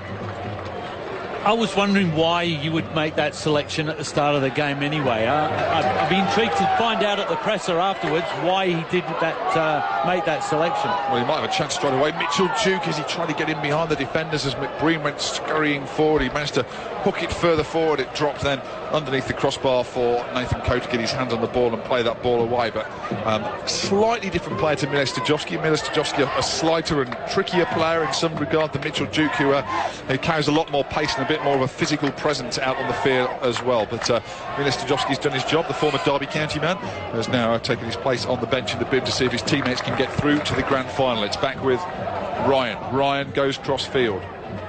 McGlinchey, whose first touch has been pretty good all evening so far, Paul. That was not one of his better touches. Yeah, that's one of the chances set up. We talked about his first touch being so glorious. Players are loving this. They're being given the chance to play football in tight areas. It has been quick at times. The only thing missing now is that goalmouth action, which from a radio commentator's point of view can be a bit sad. Well, I keep it all long distance and open is my perspective on this. If we almost had a bit of goalmouth action, then as a ball was fed into the Mariners box, Archie Thompson got it well and got ahead to the ball, but it just drifted aimlessly really across the face of goal and was tidied up by the Mariners, who maybe just getting a little edgy and a little nervy now, knowing that they're approaching booking a place in the grand final. They desperately like another goal. A one-goal lead is slender, particularly against an Ange Postecoglou side, particularly against Melbourne Victory. Have plenty of goals in them. Given the ball away on the left-hand edge of the field as Joshua Rose went down the touchline, he was adjudged to have just been out of play. So the Victory have a throw, which is played infield from the throw into Zalewski onto Milligan through the centre circle and out from right to left now to Galloway. Galloway goes forward along the floor. It goes. Marcus Forrest goes chasing after it. He is offside though, as it's hoofed up in the air by Matt Ryan. Bit of a sand wedge from Ryan. Drops down in the crowd, and it's almost takes another member of the crowd as it was thrown back towards the field. Didn't quite make it all the way out onto the playing surface. Almost hit someone else in the head without making it onto the edge of the pitch. That's something else that professional footballers work on more and more nowadays, that offside trap. We were talking about the communication between Rose and Bowych. Part of that is not only to cover each other so that they can do jobs either side of the park, but to work that offside trap. It's that understanding that keeps the game in a compact area. And when you're looking at Archie Thompson and Rojas and Flores trying to break that trap, you better be good at it. Absolutely, as they have been so far, as the Wanderers are the most miserly team in the division, closely followed by the Central Coast Mariners. They do not give away many goals. It's Bernie Abini, plays it on to McBreen, who again was deep and again had space, thought he might have unleashed another shot. Instead he goes crossfield to Bowych. Bowych goes infield. He nearly got away from the first challenge, and in fact Mullen got caught as he went through, and then Bowych went following the ball, and Nathan Coe had to hoof the ball downfield before Bowych could get there. It goes all the way through to Ryan, and down on the ground is Mullen, and I think the ball will be kicked out over the sideline by Trent Sainsbury, or in fact in the end it comes off the boot of Galloway and out for a throw-in.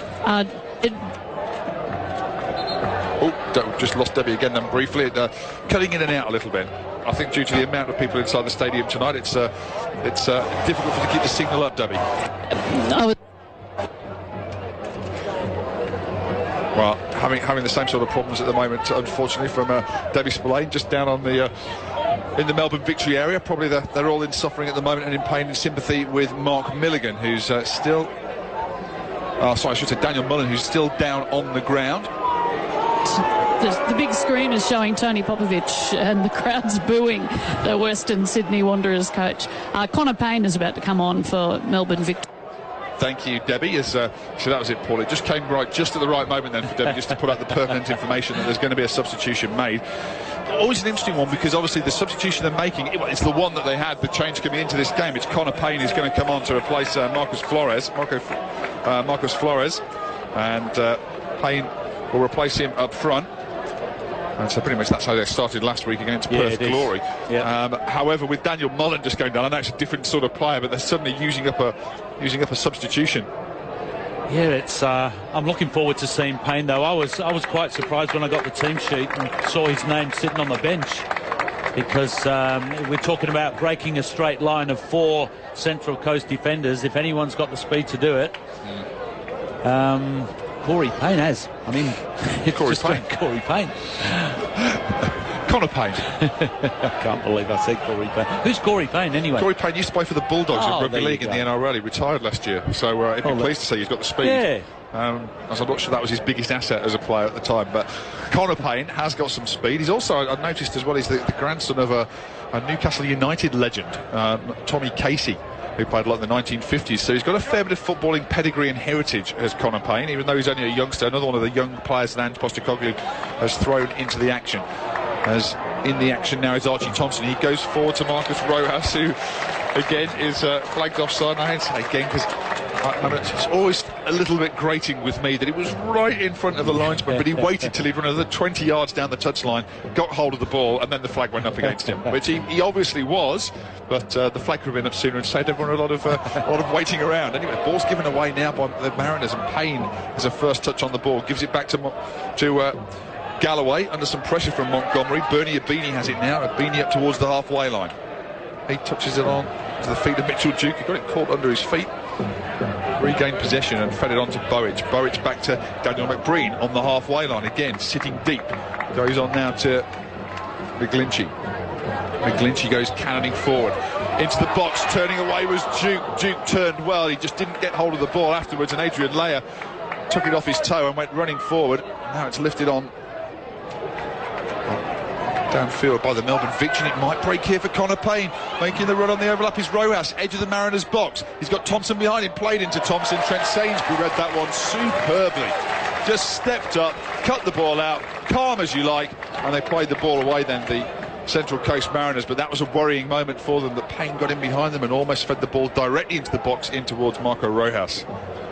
Now it's back with the Mariners inside their own half. Sainsbury, that man who did that vital intervention before, has the ball at his feet. He looks to play it away. So they go back towards the goalkeeper, Matt Ryan, all in pink.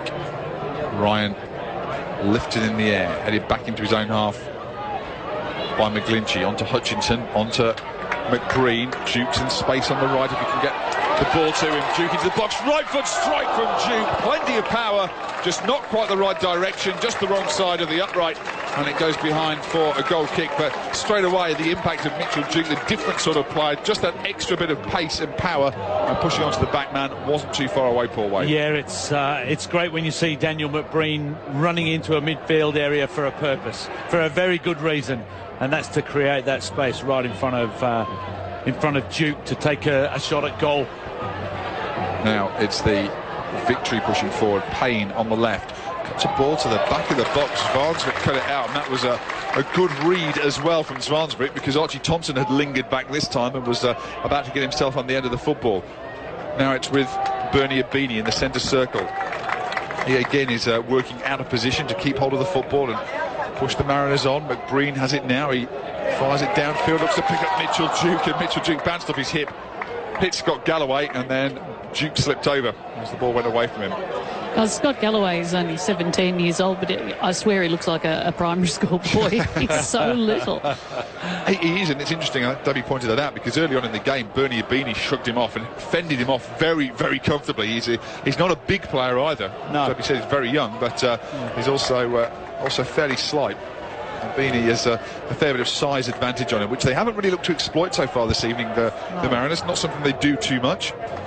Play the long, deep balls in the air, but Abini hasn't really used that part of his game to get an advantage over Galloway. But the Mariners do have an advantage. We've got less than 20 minutes of regular time to play here at Gosford Stadium, and it's the Central Coast Mariners leading by a goal to nil. As the ball's fed into the Mariners half, we'll get another quick score check from Julian Abbott in a moment, but the ball's been played slightly dangerously and precariously across the Mariners' back four, picked up by Bowick. On it goes again to Nick Montgomery, and they're surging forward now, the Mariners, over the halfway line into the victory half. Bowick has it, ball at his feet, goes cross field and looks for McGlinchey. McGlinchey takes it on his chest, gets inside. Guerrier still going, nudged away from him. Great sliding challenge made at the end by Adrian Leia, and that cut out a very, very good chance from McGlinchey. Great touch again. He cut in field, and we still haven't quite got a break in play, because this time it's the victory going forward. This time it goes all the way through. It goes to Matt Ryan. Let's get a quick score update from Julian Abbott. Got a play underway in the final of the league games tonight between the Titans and Parramatta on the Gold Coast. No score in that game. It's on the web, abc.net.au/grandstand. We'll go to it after the completion of the A-League tonight. In the AFL being played between Port Adelaide and Adelaide, it is Adelaide 85 leading Port 66, and Fernando Alonso leads the Chinese Formula 1 Grand Prix. They've only got 2 laps to go. Thank you, Julian. As time ticking on here as well for Melbourne Victory to get back into this game as they give a free kick for the Central Coast Mariners, who are being a tug back on Bernie Abini. We're going to see another substitution by Melbourne Victory very shortly, Debbie. I think there looks like some activity down there. Yes, yeah, there is. I just can't quite see from this angle who it is that's coming on. I tell you what, Lee Broxham's good at the jersey tug. He's a bit of a specialist from what I've been seeing down here. It's Naboo who's coming on. Well, we'll see what he does with him as he'll come on to it in a second. Trent Sainsbury now lifts a ball into the edge of the box. Abini tries to get there, and Galloway takes it off his toe and runs away with it, surging forward, plays it on to Milligan. Milligan forward down the left-hand touchline to Connor Payne. Payne going forward now. Paige Bowick standing up to him, but lifted into the box by Connor Payne onto the head of Josh Rose. Josh Rose cushions a header away, and Zvansvik, who was trucking back towards the back line for the Mariners, picked the ball up, fed it on to McGlinchey, and then he goes on one more to Rose. Rose goes back to Ryan. Maybe putting some pressure here by Marcus Rojas, and the long ball downfield. Duke got ahead on the ball, but his header went sideways, and McBreen was the closest player to him, 5 metres behind him, so it's picked up again by Victory. And Connor Payne takes the ball forward, cuts in field from Bowick. Bernie Abini again tracking back, closed him down and took the ball off his toe as Bowick goes back, cuts him beside a couple of players, and again very precariously and dangerously almost gave it away to Milligan. However, the Mariners have burst forward. They're broken away down the left-hand flank. Josh Rose back to McBreen, edge of the box. McBreen dinked away from one challenge. They've still got it, although Broxham goes lunging in on a challenge here on Montgomery, and Lee Broxham is also going to find himself in the referee's notebook. He's lying prostrate on his back at the moment and trying not to move, and maybe claiming he's a little injured, and the referee might be sympathetic with him and not give him a yellow card, but the referee's waiting for him to get up, walk away slightly, and eventually has given Lee Broxham a yellow card. His substitution now is taking place down in front of us, and as Debbie Spillane mentioned a moment ago, it's Andrew Naboo who is coming on. Coming off, it's going to be Daniel Mullen. Now, we've seen this before with Ange Postecoglou. You just try and get your head around what he's about to do and think, hang on, he's just brought on a striker for a central defender. No huge surprise, I suppose, in that, because we obviously we've got 15 minutes to go. His side are trailing by a goal to nil, but an out-and-out striker in Andrew Naboo. He's now basically got 4 strikers on the field. Connor Payne, Rojas, Thompson, and Naboo as well, all out there. I think Broxham might drop back into defence, or in fact, sorry, Mark Milligan might drop back into the central defence. We'll see in a moment or two, but they'll probably have 4 players up front and just throw everything forward at the Mariners here. We said that at Western Sydney, didn't we? They were playing against 10 men, and he threw an extra one up front. Shot from outside the box from that free kick by Zvansvik. Thompson cushions a header back into the goal mouth, and Nathan Coe took hold of the ball. He had to get that one right, Archie Thompson, with some yellow and blue shirts waiting to pounce on any mistake. There wasn't one, so they played the ball clear, the Melbourne Victory. It's with Mark Milligan. Milligan goes cross field, in fact he goes downfield towards Naboo, back towards Thompson. Thompson forward to try and pick out Rojas, cut out by Rose. And the ball's played by the Mariners forward from McBreen to Mitchell Duke, who's popped up on the left-hand side of the field now. Running at Lair, cuts in from him, keeps going, gets away from the challenge of Lee Broxham. In fact, he treads on the ball slightly as he went past him. Appeals for a free kick from some of the Mariners fans. Not too much on the players, it has to be said.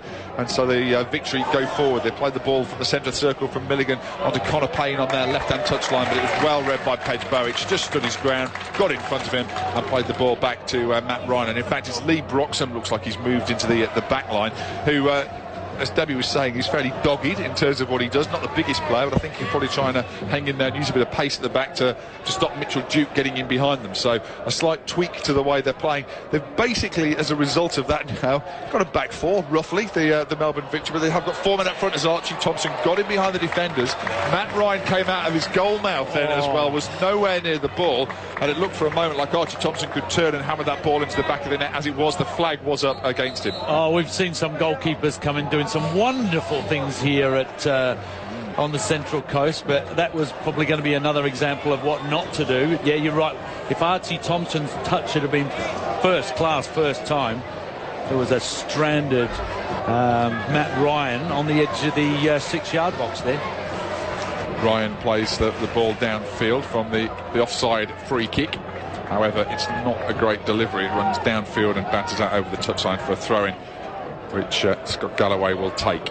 Played forward from Zalewski on to Milligan. On again, it goes to Andrew Naboo, who can't bring the ball under control, and Patrick Zvansvik picks it up. And again, Zvansvik's not really playing in the back line, which is a surprise with 4 strikers on the field, that your centre-half's wandered forward a bit and isn't just sitting doggedly in the back line. Although Graham Arnold has just...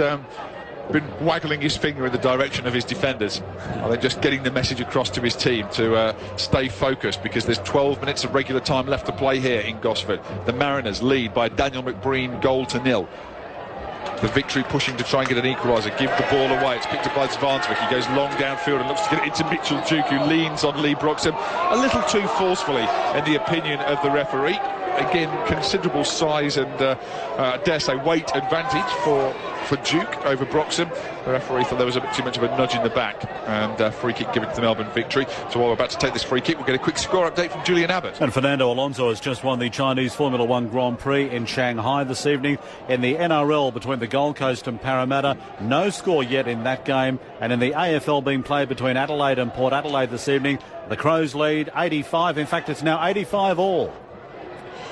Nail-biter then in the showdown 34 I think it is in Adelaide. There's a ball played forward here and a bit of a nail-biter on 2. It's 1-0 to the Mariners, but Mitchell Duke is surging forward. He's on his own, he's into the penalty area, trying to take on Adrian Lair, and he couldn't find a way around him. However, the ball's just nudged out to the touchline, picked up by Bowic onto Ibini, and Bernie Ibini tried to run in behind Adrian Lair, and once again the man with the captain's armband on does a captain's job, intervened crucially, and now he's taken it forward. He's gone in with a strong challenge on Nick Montgomery, who's jumped up off the floor, had a few words with Adrian Lair, and got a yellow card for his troubles, which is a sad end to a nice passage of play involving Adrian Lair. You know what? The last 3 touches of the ball that Lair has had have been crucial tackles. The one before the free kick that broke play up was crucial, right on the edge of the 6-yard box. I think he's frustrated and went lunging into that tackle just to try and release some of that frustration, get the ball back, make something happening. Because right now, it's not as if they're not playing well, it's just that Central Coast are doing just as well. We made the comment the other night that the Central Coast Mariners have lost once here all year. They've dropped 4 points here all season. As a ball might lob over Nathan Coe. That would have been a bizarre goal and a cruel goal of Melbourne Victory as they tried to hammer the ball clear. It cannoned back off Joshua Rose, looped up in the air, and it made Coe scurry back to his goal line to get hands on the ball. Now it's broken forward the other way, and Melbourne Victory, ball pinned pinballing around the area. Joshua Rose needn't have intervened. He was about to go past him. He cut the ball out. France half played it away, and it was picked up again by the Victory. Now played away by the Mariners, won by Malcolm McGlinchey, brought down beautifully onto John Hutchinson, and Bernie Abini now has it on the right. And Pedge Bowich, full of running this evening, has gone on the overlap outside him. Abini keeps running though down that right-hand flank. Very productive for the Mariners this evening, the right-hand side of the field. Ball now with Hutchinson. There's space in the centre of the park. Hutchinson slides it in behind to McGlinchey. The flag goes up. McGlinchey lifts it over Nathan Coe. Some fans get to their feet, but the offside flag was up well before he got his foot to the ball then. And there wasn't an awful lot in that one from the looks of it. That was a whisker in that one. It was probably the correct decision, but there was very, very little in that. Just not quite timing his run correctly then, McGlinchey. And he probably had a foot or two to work with. Yeah, they didn't have much in the way of defenders in midfield, Melbourne Victory there, because 3 or 4 of them were standing up on that front line. It was a glorious through ball though, wasn't it? Wasn't it? Yeah. Oh, perfect. It's the sort of chances you've got to take though. You know, you might have to give up a few players in midfield, but if you've got target men up there to hit, let them do their job from there. It's a tactic. It is, but also John Hutchinson had all the time in the world to play that ball through to, because of the lack of pressure, because of all the forwards on the field for Melbourne Victory at the moment. They might be put into use at the moment because the ball is now with Milligan. Milligan on the edge of the box, slides into Naboo. Naboo turns and shoots. It takes the deflection and just bounces through. And Matt Ryan, rather confidently, just takes it on his chest rather than catching the ball. Lets it bounce off his chest and then eventually trots downfield and kicks it forward. Looking for Mitchell Duke. Broxham got up above Mitchell Duke, who ducked out the way, and the ball skidded through behind the pair of them, but it did run through then in the end to Nathan Coe before Duke could get there. Duke's got to do a lot of running since coming off the bench to replace Mile Stajovski. Daniel McBreen, the goal scorer in this game, he scored on 42 minutes. Great strike. We've seen 3 cracking strikes in the A-League finals over the course of this weekend, and there's only 8 minutes to go. Let's make it 7.5 minutes to go until the end of 90 minutes here in Gosford this evening. You're listening on ABC Local Radio across New South Wales and also on Grandstand Digital in Sydney and in Melbourne this evening. We are heading towards the climax of the A-League season. There's 10,651 in the stadium here tonight. A good little travelling contingent of Melbourne Victory fans as well here on a Sunday evening in Gosford. Ball picked up by McBreen now on the halfway line for the Mariners. The ball's played away from him, played away from the goal scorer, and very shortly we'll see the final roll of the dice from Ange Postecoglou in terms of substitutions. They've got one more player they can bring on, so they're just getting final instructions on the sideline and getting stripped off there. So I'll get that news from Davy Spillane shortly as the ball's forward by Zalewski into Archie Thompson in behind the defenders. Connor Payne had got in behind the back line as well, but Thompson's cross wasn't a good one. It went over the top of everybody and goes all the way through and out for a throw for the Mariners, level with the penalty spot on the right-hand edge of the field. And now it's going to be Spazo Zalewski for Melbourne Victory. So Zalewski is about to come on and replace Billy Zalewski. Yeah. So just while I was not saying the same name twice then, but Spazo Zalewski comes on to replace Billy Zalewski. So a slight change there, and again he's more of an attacking midfielder perhaps as Spazo, so he's another attacking move from Ange Postecoglou, which needs to be with just over 6 minutes left to play here before the end of 90 minutes as Jason Guerrier almost lost possession of the ball in the centre circle to Mitchell Duke. However, it's now with Melbourne Victory and Mark Milligan, who again had Nick Montgomery nipping at his heels, and almost a roll of the eyes as he looked around and saw Montgomery still treading on the back of his calf as the ball played back there. And they've had a bit of an old battle in the middle of midfield. I'm sure they probably both enjoyed it in a certain way. It's played out over the touchline by the Melbourne Victory. It'll be a throw to the Mariners, which Joshua Rose will take. 5.5 minutes left to play. 5.5 minutes away the Mariners from reaching the A-League Grand Final. It's thrown back into the feet of Ryan. Ryan drives it downfield over the halfway line, flicks up off the head of Adrian Lair. Lee Broxham gets back and cuts the ball out, and a sliding challenge on him by Mitchell Duke. It stops the ball going downfield, so it means there's a throw into the Victory, but it's deep inside their own half. Taken quickly by Jason Guerrier, and he then rolls it back to the feet of Broxham. He might only be pint-sized, but I tell you what, nothing's got past him, has it? No. He even won a ball in the air over the top of Duke. Yeah, absolutely. Before. So it's a clever move, not only going forward, but defensively. Ange Postecoglou is right across his squad. Absolutely. There's a few challenges flying in here just in front of the Central Coast Mariners bench. Nick Montgomery at the heart of it once more as the ball played back from Trent Sainsbury into Matt Ryan. Ryan slices that one horribly up in the air, and it means Sainsbury has to scurry back out to the sideline and nod it out over the line for a throw into the Melbourne Victory. So level with the top of the penalty area. 4.5 minutes of time left on the clock here this evening in Gosford. Of the 90, Melbourne Victory need a goal. They're trailing by 1-0. Forward it goes towards Guerrier. Down it goes towards Rojas. Rojas into the penalty area, twists and turns and shoots, and it comes back off the feet of Patrick Zvansvik. Now Leia out to the right-hand touchline. Guerrier's there once again, and he does well to get around McGlinchey. A right foot cross hangs in the air, headed clear by Pej Bowic. Headed all the way back into the box, though. Was plenty of power on that one then from Adrian Leia. It was almost a shot on goal from about 35 yards out off the head. But I think that'll be counted as a shot on goal, I'm sure, anyway. But it's thrown forward by Ryan onto Pej Bowic. And Bowic, he really hasn't stopped running. He's still running forward. He gives it onto Abini, and Abini's left foot strike is awful. Absolutely horrible. It was bobbling over his foot. He's got his foot right underneath it, skidded through the ball, and goes behind for a goal kick, which is probably a little frustrating to Pej Bowic, who just run about 90 metres to get down the other end of the field and spark the attack. Ball played on now by Galloway. One back by Zvansvik. On it goes to McBreen. McBreen going forward. Closed down quickly by Adrian Leia. On he goes to McGlinchey. Left hand into the penalty area. Steps over the ball. Tries to get into the box, but Guerrier is equal to the challenge. Still standing up to him, but still with McGlinchey. And again, he tries to go around him. And again, Guerrier just gets a foot on the ball. Does enough to knock the ball past him. It rolls out over the line.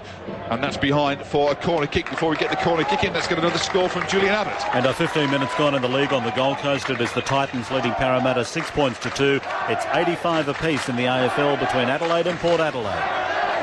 Thank you very much, Julian. Not so pleased about the scoreline on the Gold Coast, but the scoreline here is 1-0 to the Mariners with less than 3 minutes to play of the 90. We're in the 88th minute. Ball swung into the box.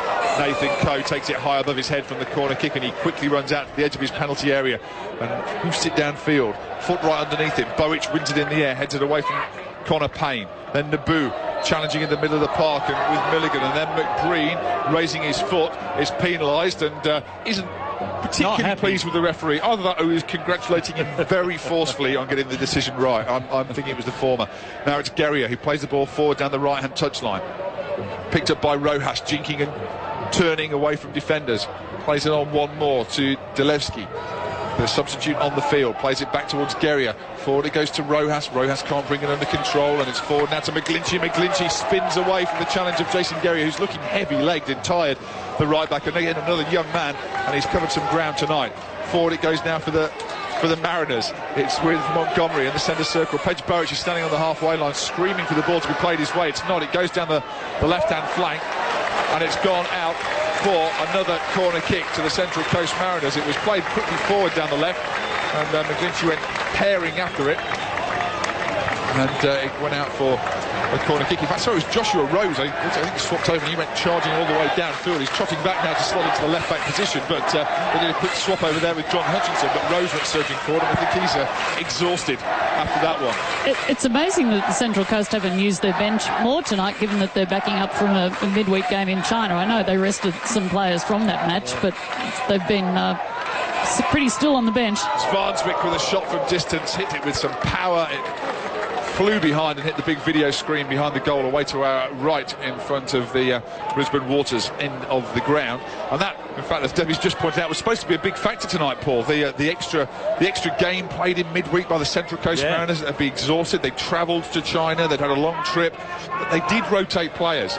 And it was a frustrating game as well. They led and then conceded 2 late goals and went on to lose by 2-1, which is a bit of a blow for them in their Champions League campaign. But they don't seem to have suffered ill effects, as Debbie said, and as they said, hardly use their bench. Yeah, it's a balancing act that Graham Arnold keeps reminding us of, that the FFA don't do any team in the Asian Champions League any favours by scheduling games on weekends when there are midweek weeks. So it's interesting.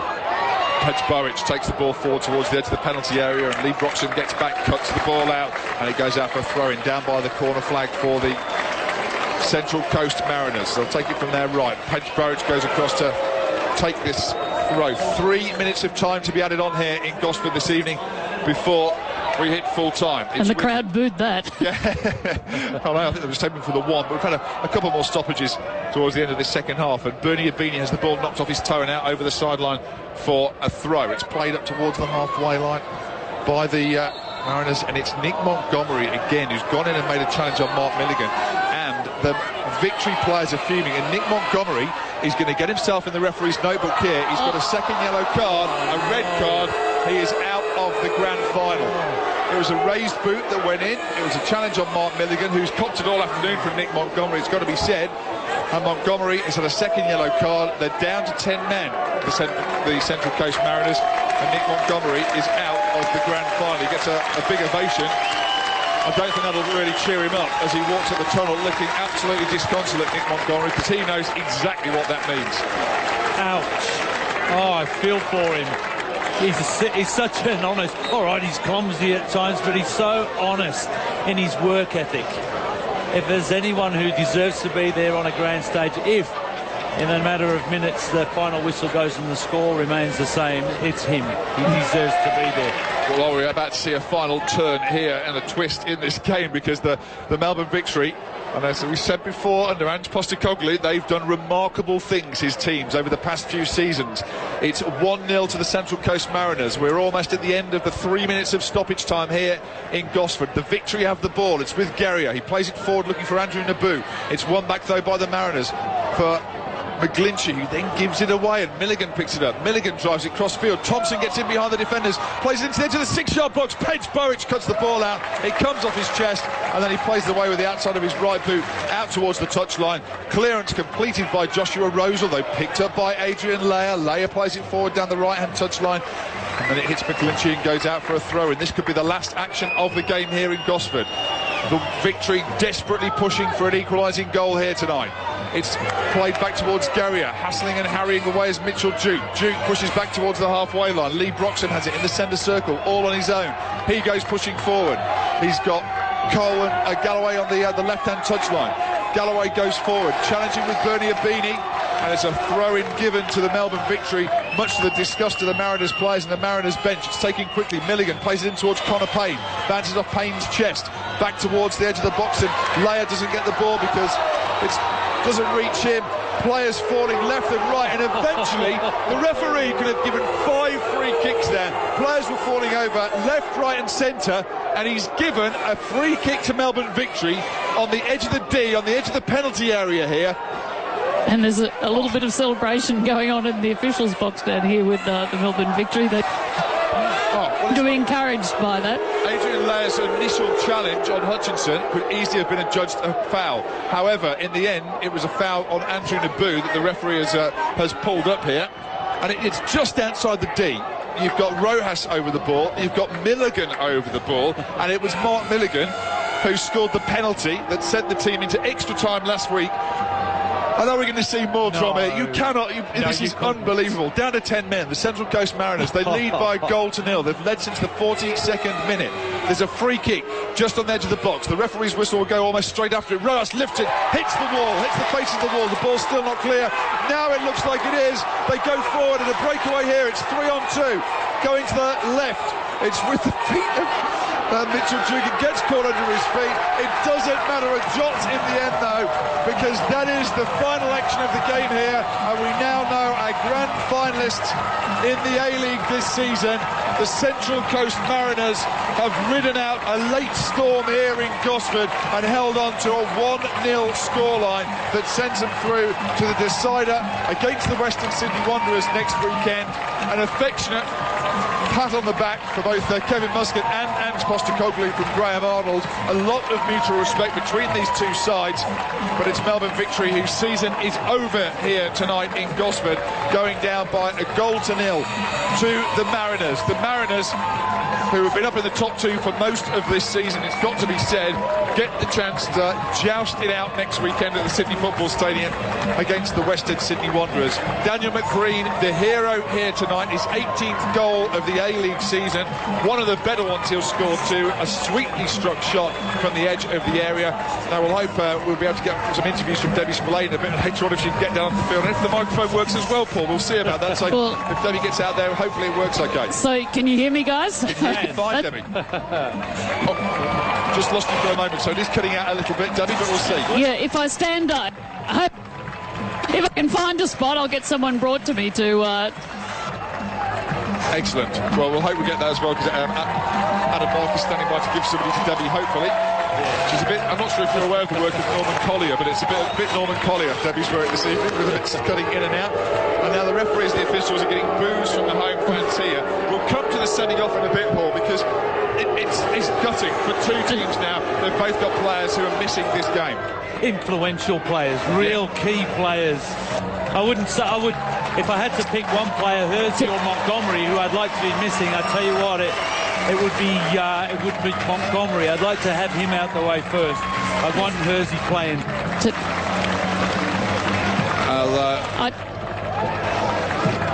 As I say, Debbie's just breaking up a little bit on the side. I'm trying very hard to find a spot and stand still where I've got reception. I just thought I should mention that I had to push past a guy dressed as a prophet and another guy dressed as a nun to get onto the field. It's an odd crowd, and I'm so disappointed that I finally got to the stadium and the big sauce bottle's not here tonight. He's actually missing. It's obviously not on finals duty, the big sauce bottle, but it's not inside the stadium tonight. But the Mariners fans are in stadium tonight. But this is great to see as well here in Gosford tonight, that the fans are staying put. They want to applaud their team off the field. The Victory fans as well, for those of you listening this evening on Grandstand Digital in Melbourne, those fans are staying put as well. They're watching their team and applauding them.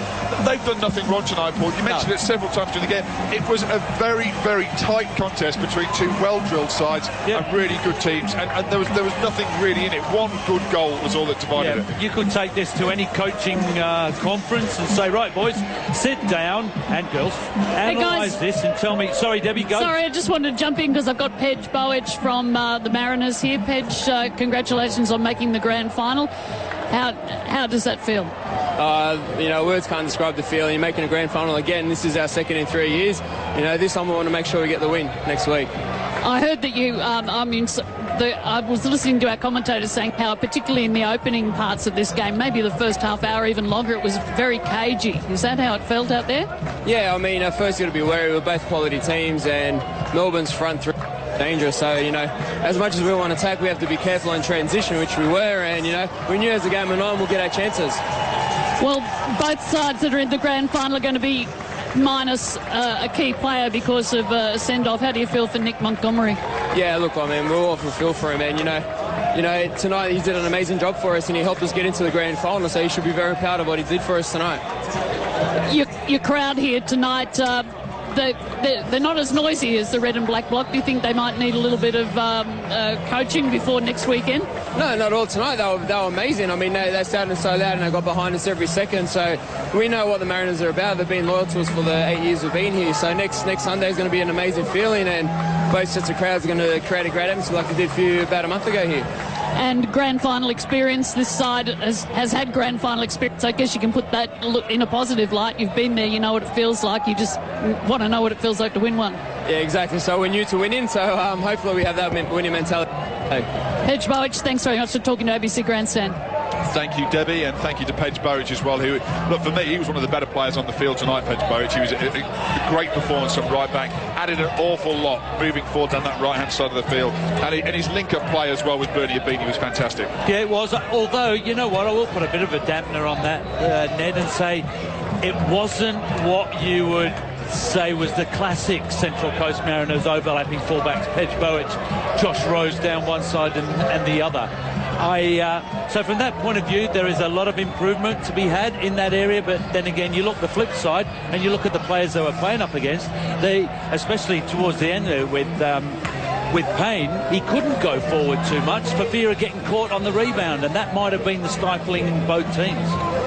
Well, we now know who's in the grand final. It's next Sunday afternoon, 4 o'clock kickoff for Sydney Football Stadium. The Western Sydney Wanderers will be taking on the Central Coast Mariners. They had a cracking battle here not that long ago when the Wanderers eventually got themselves to the top of the table. The only time to win in Gosford this season were the Wanderers, but there is so little to choose between these two sides, and they're going to do battle in the A-League Grand Final next weekend. Daniel McBreen scored the only goal of the game in this one on 42 minutes. Nick Montgomery was sent off for the Mariners. He'll miss the Grand Final. Very sad for him, but thanks for listening. We're almost out of time here in Gosford tonight. The final score at the stadium in Gosford, the Central Coast Mariners have beaten the Melbourne Victory by 1-0. Gaming probably started taking over my life during the pandemic.